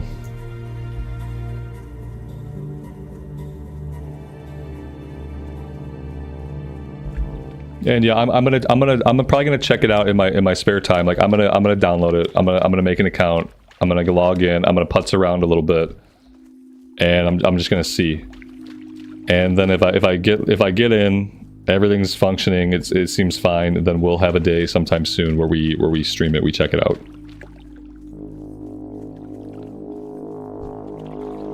I feel like the alternative is, I don't really know what the alternative is. The alternative is we just keep playing Classic Era, like, which is fine. Like, Classic Era is great. But I feel like I've been playing Classic Era for 5 years now, like, hoping that, like, there would be something more. I feel like I've been playing Classic Era for 5 years now, and in the back of my mind, like, hoping there'd be something more. And so then they did Season of Mastery, and I was like, okay, cool, we're doing something slightly different. Okay, we're not really doing anything different. Okay. And then they did Season of Discovery, and I was like, okay, this is it. This is how we get to Classic Plus. This is going to be amazing. This is going to be great. It's incredible. And it fucking sucks. And so, yeah, I feel like I've been waiting 5 years for, like, for something that's, like, Classic Plus, and I feel like every time that it seems like Blizzard takes a step towards that, all they manage to do is prove to me that they're completely incapable of making what I want. Which is weird, because on the other hand, like, I enjoy retail a lot. And I have fun in retail, and I think the systems in Modern WoW are good. I think the gameplay is good. And so it feels like almost purposeful neglect that they can't actually do fun things for vanilla WoW. Like, it just feels like they don't have an interest in it. It feels like they're never going to work towards it. I think that after all the bullshit with Season of Discovery, I think it's going to be a long, long time before we see another season of Classic. And yeah. Meanwhile, these amazing people in these communities are making like an amazing, a formatively changed game based off the game that I love, and I think I'm going to check it out. It's got a lot of things that I want. Yeah, exactly. That's the bad part. Is what I'm realizing is that for my Classic era experience, Blizzard is never going to give me the things that I want.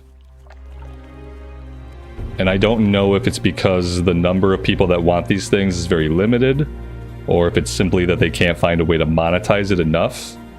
But what's become painfully obvious is that Blizzard is never going to provide me with the Classic Plus experience that I want. It doesn't matter if I wait 5 more years like I've already done. It doesn't matter if I wait 10 more years. It doesn't matter. It doesn't matter the amount of time that I wait. It doesn't matter the amount of feedback that I give.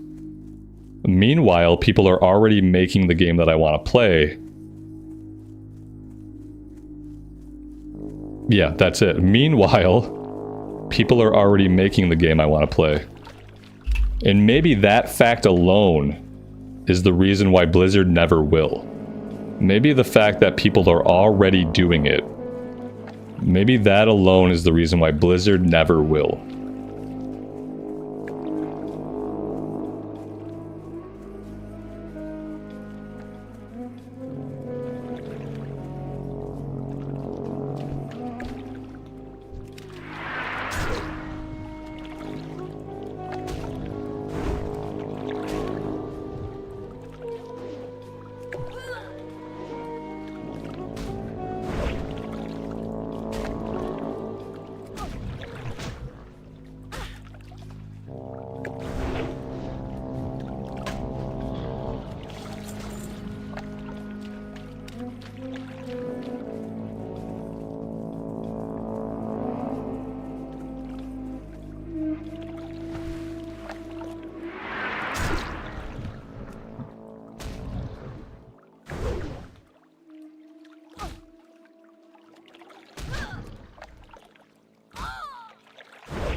Okay, level 28.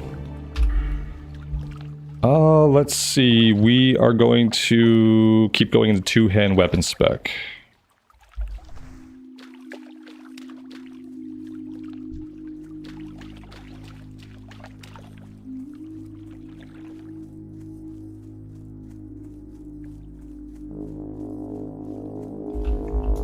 Is YouTube streaming good for me? Yeah, I mean, it's really great for me, but understand that before I was streaming, like, my channel's been around for like 6 years. And I was doing recorded stuff on my channel for Classic since it came out. So it's good for me because I grew an audience of people who were watching my recorded content. And it wasn't until about a year ago that I started streaming. So for me, it was like the only smart thing to do. You know, it wouldn't have made sense for me to try to go stream on Twitch and be at the bottom of the list of WoW Classic people, and no one would ever find my content. So for me, it worked out great. Like for somebody who has never streamed before, you don't have an existing channel and you don't have any content. Like, I don't know how it is for like most people who try to get into it. like from the ground up. Because I built the ground up on recorded stuff over the course of 5 years first, before I started streaming.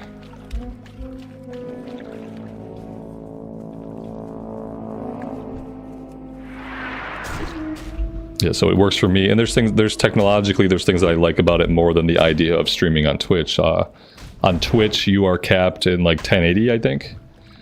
Or at least you have been until recently, maybe. And then your bitrate on Twitch is also limited. And so on YouTube, it's really easy for me to stream in 1440. It's really easy for me to stream with a 15,000 kilobit bitrate. And that just helps like the video quality be a little bit better. And historically, like Twitch has been capped at like a lower video quality. That might have changed recently. I thought I read somewhere recently that maybe you can stream in higher resolutions on Twitch now. But until recently, you couldn't do that.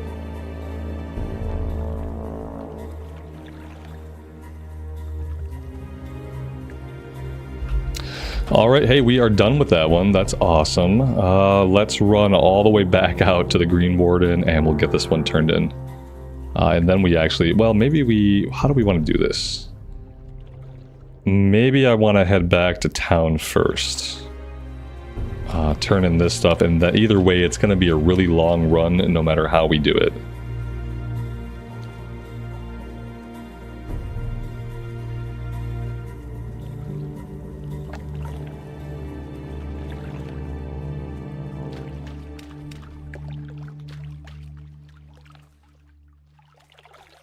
Twitch has their own category for private servers. That's interesting.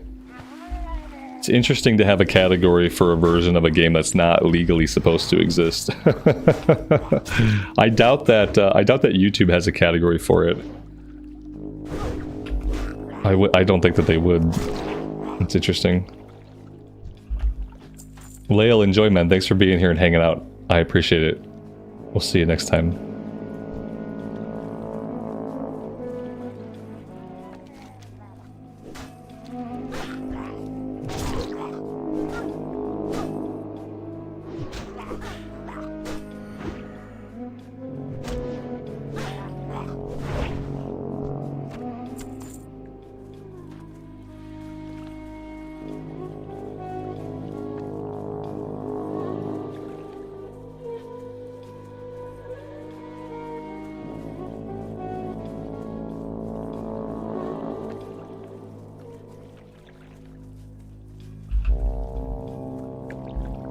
Yeah, I think a lot of the times why they don't have a roadmap for their games at Blizzard, and like especially like a roadmap for Classic, is because a lot of the times there's really nothing exciting coming out.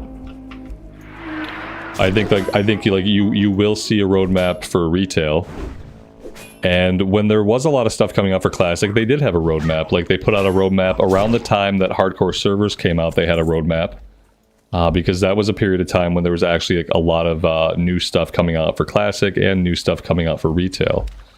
But, you know, in a time when like that content is dwindling and the focus is mainly on modern WoW, then what the roadmap looks like is the roadmap just looks like the dates for the big patches. So like eventually when War Within is out, they will probably put out a roadmap that just has the patch, like the months and seasons you can expect the new patches to drop in. But you know, we're kind of entering a point in time when that's really all that there is. There's going to be patches. Like Cataclysm is going to get patches, and in January it gets its last patch and it's done.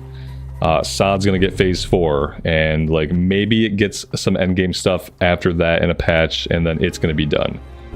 Hardcore is already done.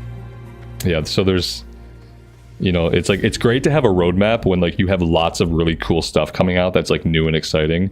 But if you're entering a content cycle where you're primarily focusing on just putting out like the next batch of content for modern WoW, then it's less beneficial for you to put out that roadmap, because then people are going to look at it and they're going to say, hey, what about like a new season of vanilla? What about hardcore restart? Where are all these other things that we want? And so in that production cycle, it makes sense not to put out a roadmap at all. And that's probably why we haven't seen a new roadmap come out. Because I think that a roadmap right now looks a lot more sparse than the roadmaps that they gave us like 7 or 8 months ago. Be careful. And the only thing worse than no roadmap is a sparse looking roadmap. How are ya? Be good. Keep your feet on the ground.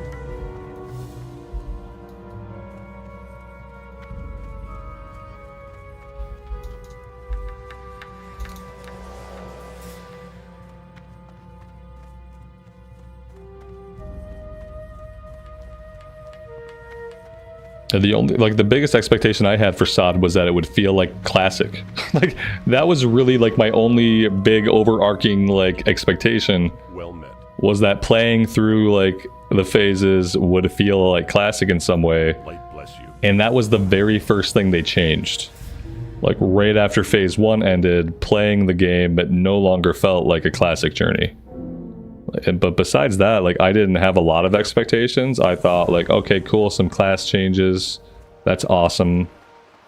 But I just kind of thought like this is going to be, you know, a classic leveling experience with classic feeling content, and that was the first thing that went away. It was like right after phase 1 ended and phase 2 came out, it was pretty clear that it was not going to be a classic experience. These are an upgrade, kind of. I mean, it's a little bit more strength. We lose spirit. I don't know if I really want to lose spirit. I think I'll take the 5 stam Go with honor. on the back. I'll take the 5 stam on the back instead. There we go. That's good. That'll work. Do I want to pick up any of these other quests yet? Fall of Dunmodir, Third Fleet.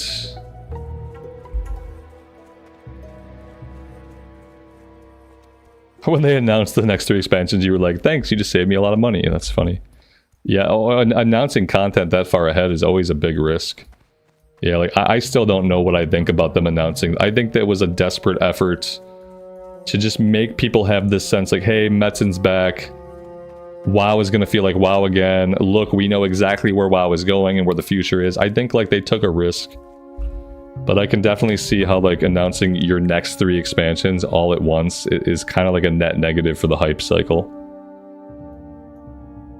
Think about like think about all the content that gets made sometimes between expansions where people are like theorizing and philosophizing about what the next expansion might be.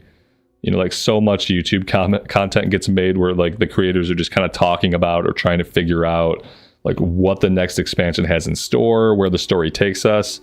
And like that content is kind of part of what creates hype and creates excitement and engagement.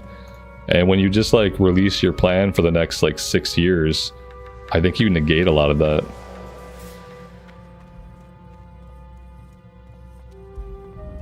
Yeah, see, that's the weird thing is like I really enjoy Modern WoW.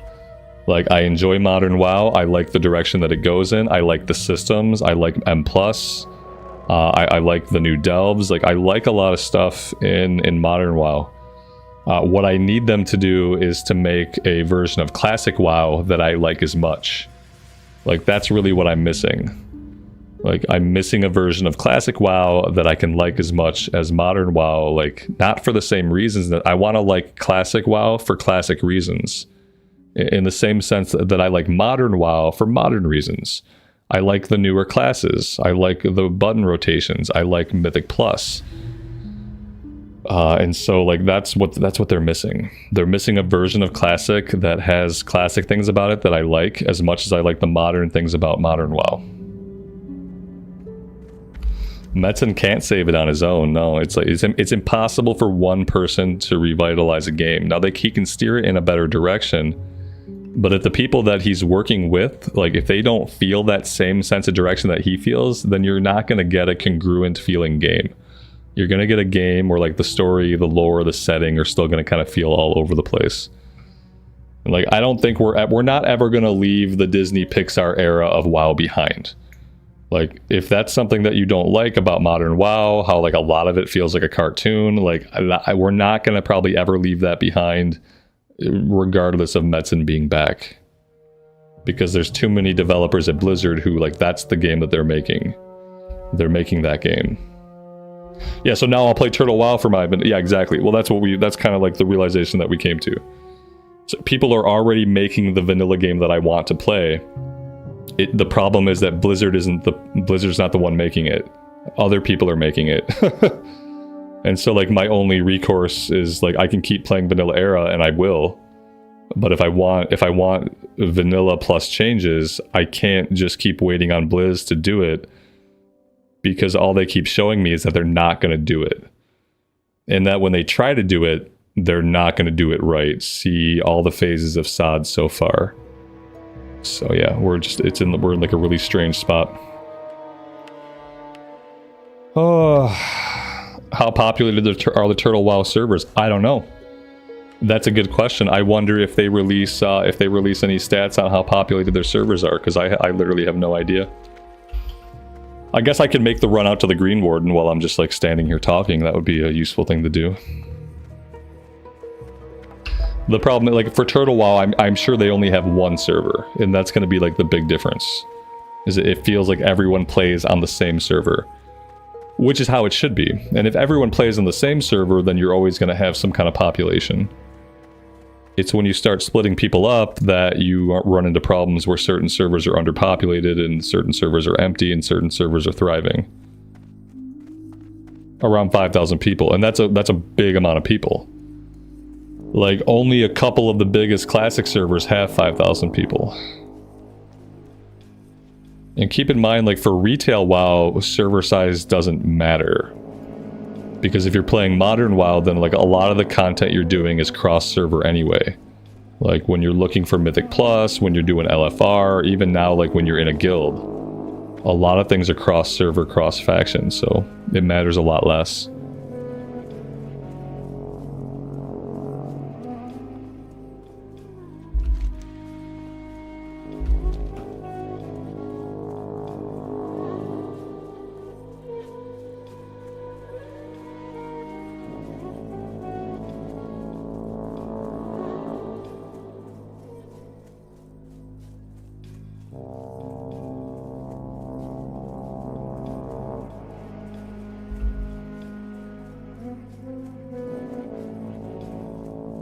Metzen probably came back so the current team didn't ruin his story with the Titans and Azeroth. Yeah. I mean, keep in mind, like, Metzen is not, like, the sole creator and the sole writer and the sole, like, directive mind behind World of Warcraft. And, like, a lot of the minds that went into crafting the lore and crafting the story, a lot of those people are gone, and those people are not coming back. Metzen is, like, one of those people. Metzen is, like, the most, like, it's like the household well-known name. Everyone knows who Metzen is. But yeah, there are other people too. Like, he was not the only one and is not the only one. So, like, in a sense, like, a lot of it is his universe, but it's not just his universe. And one person cannot control the development of something so big. But it is crazy. Like, I've been reading my Chronicle books again. You see, I got Chronicle 2 and 3 behind me because I've been reading through Chronicle 1. And, like, reading through Chronicle 1... and then like correlating that to the fact that like that's the world that I am in, it's so amazing. Like reading the original lore and like seeing how much of the history is built out, understanding where things like the Night Elf ruins and Kalimdor come from, where the bugs in Silithus come from, like understanding like the deep lore implications of all those things. It really helps you appreciate like how big and mysterious the world once was. And yeah, to be fair, like the modern WoW does not feel like anything like that.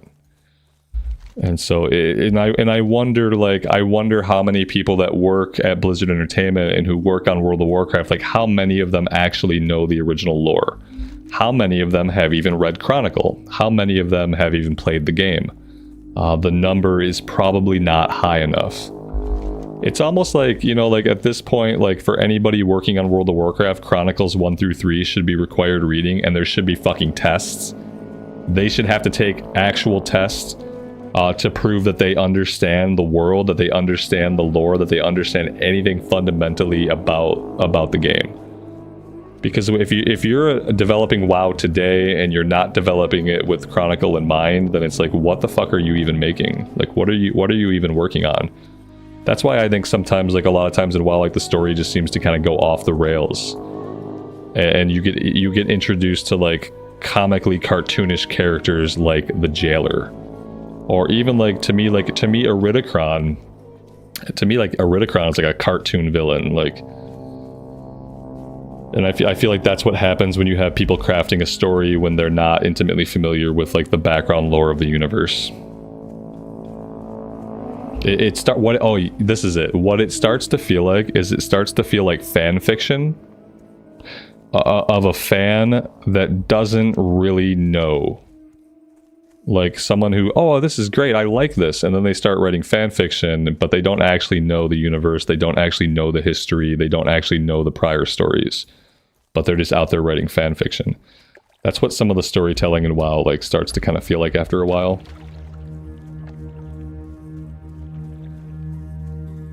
If I start Turtle WoW now, my character will not be wiped when the 2.0 Unreal Engine 5 update release. That's good to know, actually. That's good to know. I appreciate that. So like Star Wars The Acolyte, sure.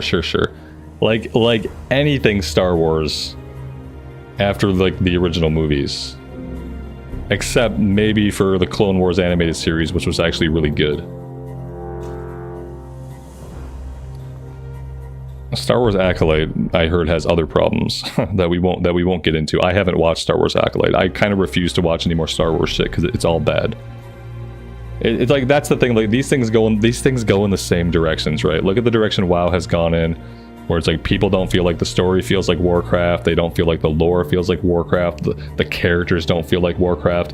And then you look at shit like Star Wars, same thing there.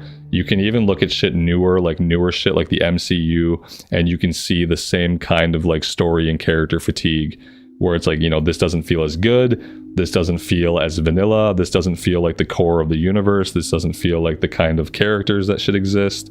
It all kind of goes in a similar direction. As the intellectual property changes hands, as the intellectual property gets owned by corporations and like developed by corporations and not by artists, like it starts to take on this like this detached feel that like, yes, we can put this name on it, but putting this name on it doesn't make it feel that way necessarily. Will I raid anymore? Or is that on hold now that they have tanks? It's almost like you were listening earlier when I talked about this. No, I probably won't raid really anymore. Like, yeah, my if we're talking about Cataclysm raiding, like my guild has 2 tanks. That's awesome for them. They're both great players. My character is only geared as a tank. My character is probably never going to do anything else besides tank. And so no, I probably won't. Unless there's like a raid where they just need a tank, where like one of the main tanks can't make it. And then maybe I would step in to help them out. But like ultimately the reality of it is like I'm not a raider right now. Like being a raider and doing what I do are 2 different things. Like being a content creator is not the same as being a raider. Like you can be both. You can be a content creator and be a raider. Historically, I have not been. At some point in my past, I have been a raider. During that time, I was not making content.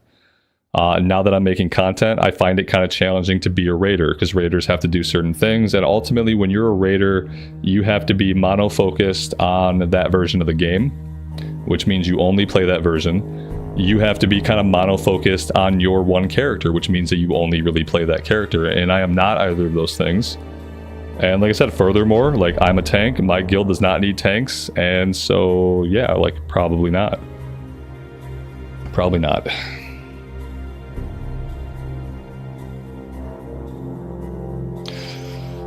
You've been doing YouTube for a while, you're changing your content, but you have a few thousand subs. Do you think it'd be better to make a new channel? It depends on how drastically you're changing your content. Like for me, like I'm a WoW channel, but if I start playing other games, like I'm not just gonna move it all to another channel. You know what I mean? That being said, I do have a second channel for stuff that I think is not gonna go well. Like the second channel that I have was kind of a place where like if I knew a game was not gonna do well on my channel at all, but it was a game I wanted to try out anyway, then I put it on my second channel. Same thing with, I did a couple of WoW characters on there during a time when I knew they weren't going to do well on the main channel. So I play them on my other channel just so I'd have a place to play them. So it really depends on like how drastically you're going to change your content. Like, if I was going to stop, like, if I wanted to start doing content about reviewing restaurants, if I was going to start going to restaurants and doing reviews of restaurants, then I'd probably have to start a different channel. I probably couldn't just take this channel and start doing that. So it really depends on how drastically.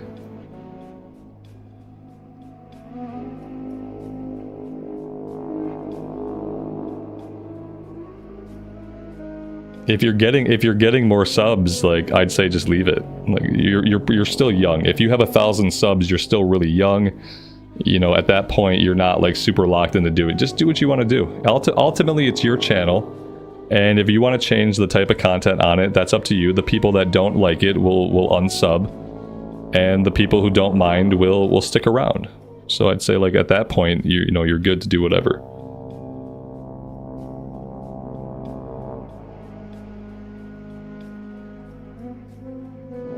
Yeah, you were doing gaming stuff with music, but now mainly music. I would say, like, no reason to start a new channel. Especially as young as you are, like, with it.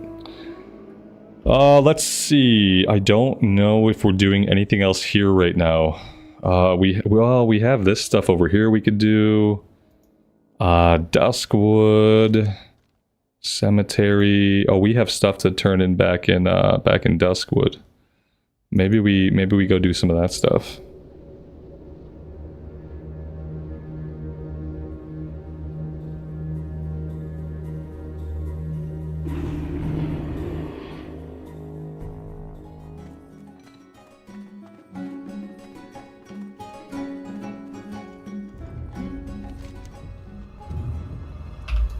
Alright, let's at least go get some of this turned in. We could probably sneak down here for Sven's Revenge. That'll let us come up this way and get all this stuff turned in. What else do we have going on? Deliver the thread. That goes to Abercrombie. Okay. Yeah, let's do some traveling around here, and we'll get a couple things done.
Buffalo Bill, good afternoon, man. Welcome to the stream. Thanks for stopping by.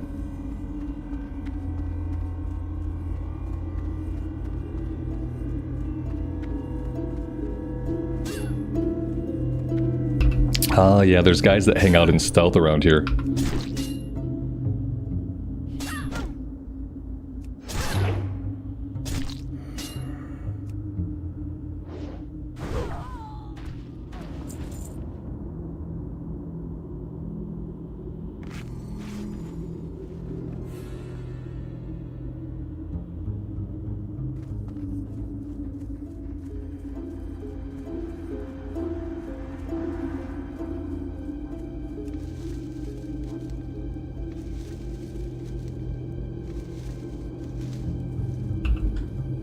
This might be easier if we approach from behind the houses. We'll have less problems if we do it that way.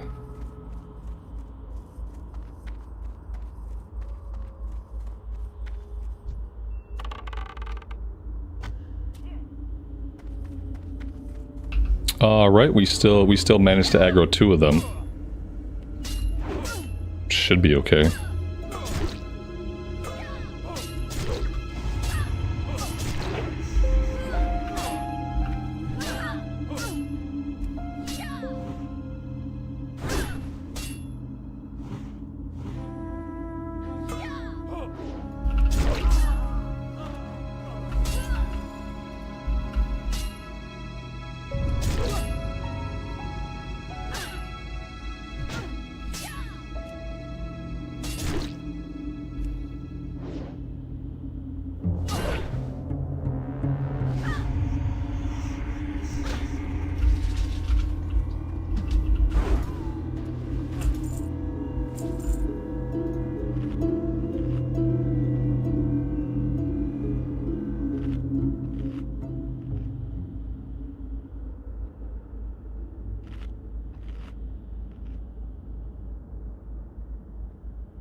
Mantar, good evening, buddy.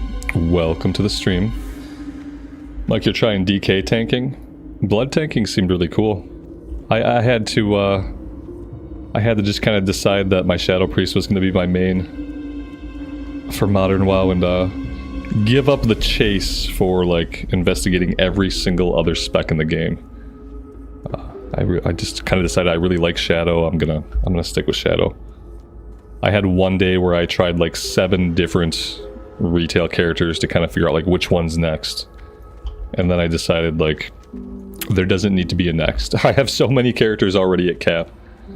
I have so many characters already at cap that I think I just need to settle down, be happy with what I have, happy that I found like a DPS that I love, a melee DPS that I love, and I might never tank in retail. That's kind of what I decided. I feel like tanking in retail requires an amount of focus and like a speed of movement which I might never have. Whereas if I'm 5 seconds late to a pull as a DPS, it's not really the end of the world. If I'm 5 seconds late to a pull as a tank, it's gonna bother some people.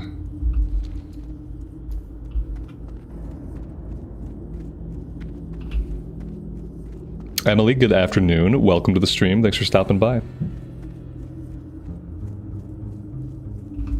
How can you send money towards coffee? The bar that you see up at the top, that's tracking super chats. That's probably the easiest way on like YouTube to donate during the course of a stream. There's also a donate button on like my main page, but I believe that goes to PayPal. I appreciate the thought.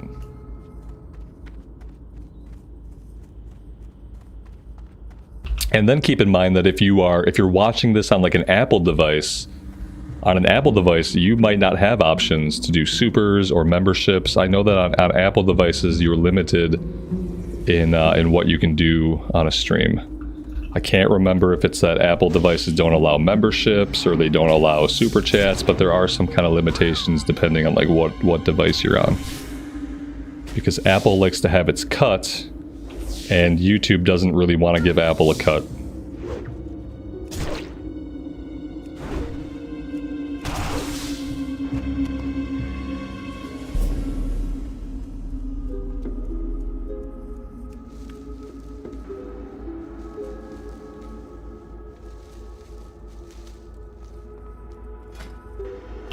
Oh, look at that. We finally passed 150.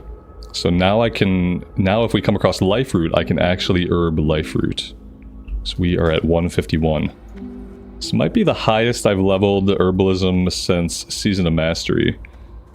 Season of Mastery Warrior had maxed out herbalism and nearly maxed out alchemy. Here we go. On Apple devices, you can't gift subs, but you can do super chats. All right, thank you. That's good to know. I knew there was a limitation of some kind.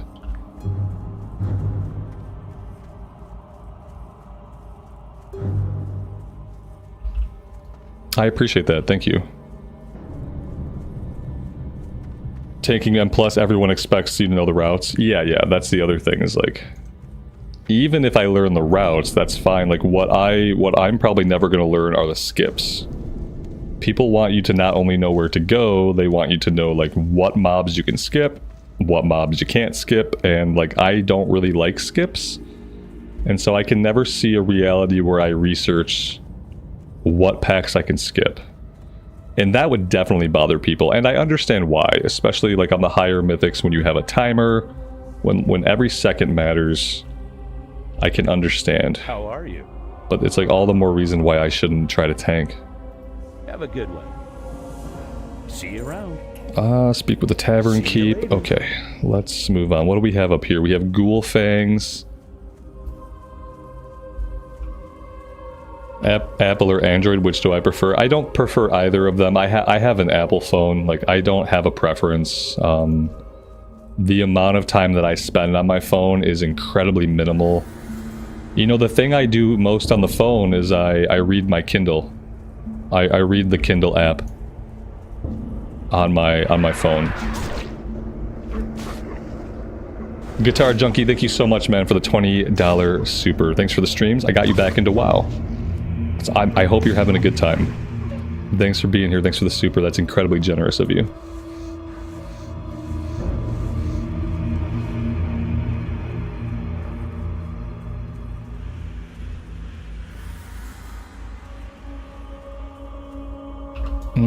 What quest is this over here? What is that the grave that I'm seeing? I don't think we're going to do the ghoul things yet. Level 25, although... I mean, we could do the ghoul things. We have the other ingredients that we need. I feel like there's one more quest for ghouls, though, that we don't have. That if I wait on this, we'll have a kill quest for the plague spreaders, and we'll have the ghoul fang quest. But I think that's a night watch quest, so I probably have to do this one first. Yeah, I think there's a couple of quests that I just don't have yet, that I don't want to be out here working on this one yet. Let's continue on down the road, and we'll get this turned into Sven. As for, oh yeah, this is the quest. Okay, Weathered Grave. Level 35? Speak with somebody in... I can take this part of it, but obviously we're not going to be able to do the follow-up anytime soon.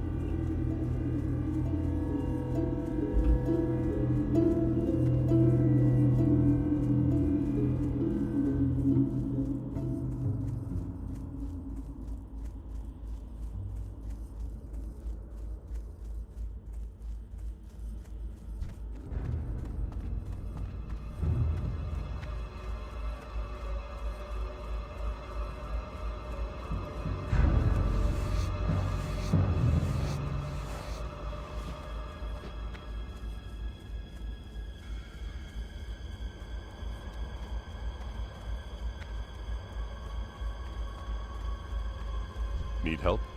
Be careful. Or the Alliance. Go with honor, friend.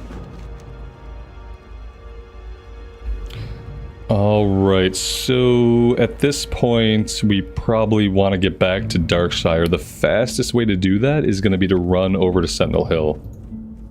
Yeah, let's run to Sentinel Hill, and then we'll fly back over.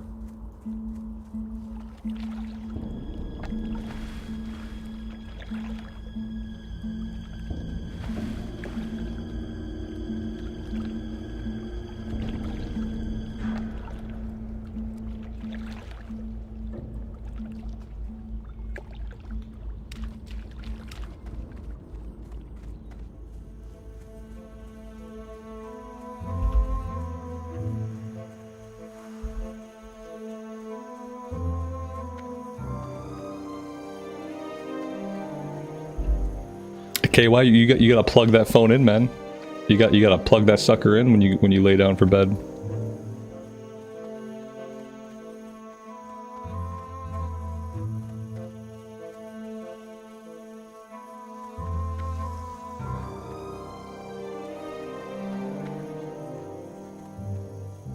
I'm bad about letting my TV run when I sleep. It's probably one of my worst sleeping habits is that I will also turn on YouTube and I will turn on something and I will let that run as I fall asleep. But oftentimes, like, I wake up and it's still running.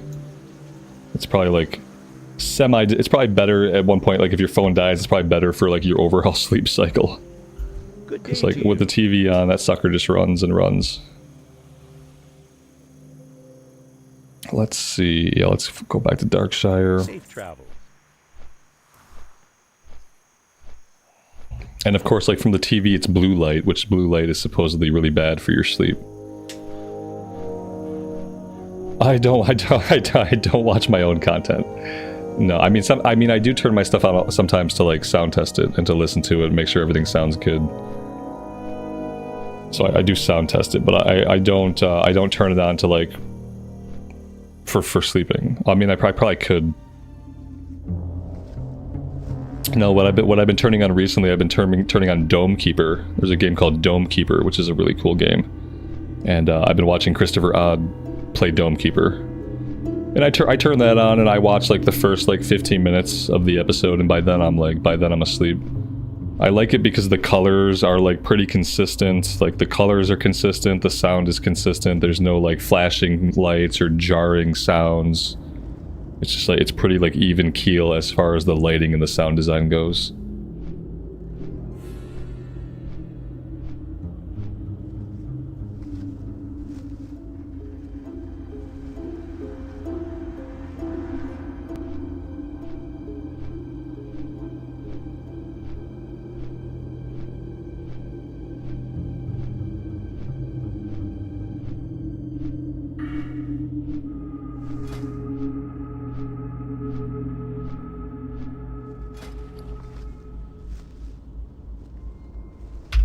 I need to farm up some lean wolf flanks so we can like do a bunch of cooking. That's probably what I should be doing. I could probably do that like now. This is like up here is actually a good spot to farm wolves. Maybe I should do a little bit of that. I think I'm at a point where I'm not going to be getting any kill XP though, so that's kind of a bummer. Well met.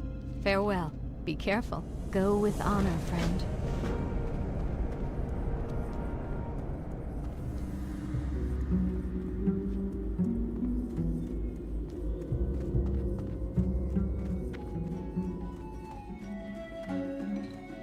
Can I help you? See you around. See you later.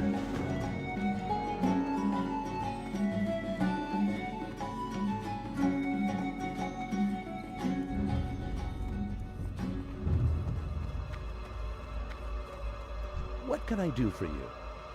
Have a good one. See you later. King's honor, friend. Light bless you. Go with honor, friend.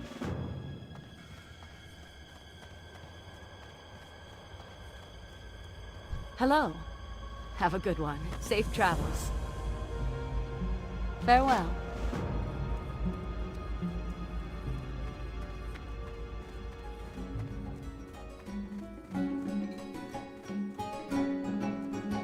You need something? Have a good one. For careful. Dragon's Bane, you're downloading Turtle WoW. I'm gonna check it out today too. It'll be the first time that I've ever checked out a private server, but yeah, as we talked about earlier, I don't know what to do anymore. So that is what I'm gonna do at some point today, and then I think that like sometime in the week we'll stream some Turtle WoW on my other channel, lesser known channel, channel that if it gets the ban hammer by Blizzard, like I won't care as much. So yeah, that's the plan. I think I might also play a little bit of Elden Ring this week. I don't know. I'm kind of looking for like stuff to do because like all we're really doing right now in Classic is we're playing this character. I don't really have like any other ideas. There's nothing else that I really want to stream as far as like playing Classic goes. And as far as playing retail goes, the only thing I would stream would be Mythic Plus, and like people's appetite for Mythic Plus is like, it's hit or miss when I do also sometimes when I do a Mythic Plus stream, depending on how the runs go, like it's not always a chill stream depending on how the runs go, and I really do prefer to have most of the streams be mostly chill. And so yeah, like this is what we're doing. This is what we're doing. We're going to check out some Turtle WoW at some point. Maybe we play some Elden Ring. We're going to keep playing on this character. And yeah, I'm going to keep trying to put out the recorded stuff. I'm going to try to keep doing the Paladin. We're reading all the quests in Cataclysm for 80 to 85 zones. So I'll keep playing the Pally for recorded content. And then we'll see how it goes. And I think I'm gonna take a break here, guys. It's getting towards like a hard stop for me, and I need to make some dinner. I am the only person here, so I'm gonna have to fend for myself, which means like actually making some food, which I need to be doing soon. The other channel is Rambles Gaming. So yeah, if you guys are interested in Turtle WoW, I'm gonna be checking it out at some point on this channel. So if that is a stream you would like to see, consider subscribing to that channel, consider ringing the bell so you get the alerts when I go live. I know a lot of people are going to miss it. I just really can't afford to have my first excursion into private servers be on my main channel. I need to at least test it out on another channel to see like what, if any, issues arise from it. I've seen that other content creators have done content on private servers. They seem to be fine, but I'm not going to roll the dice on my main channel, but I will be doing it over there. So yeah, check it out if you are so inclined. I appreciate those that do. If you enjoyed hanging out today, leaving a like on this VOD actually helps me out a lot, and I appreciate those that do. Until next time, guys, take care of yourselves out there and take care of each other, and we will see you back in Azeroth again very soon. Bye for now.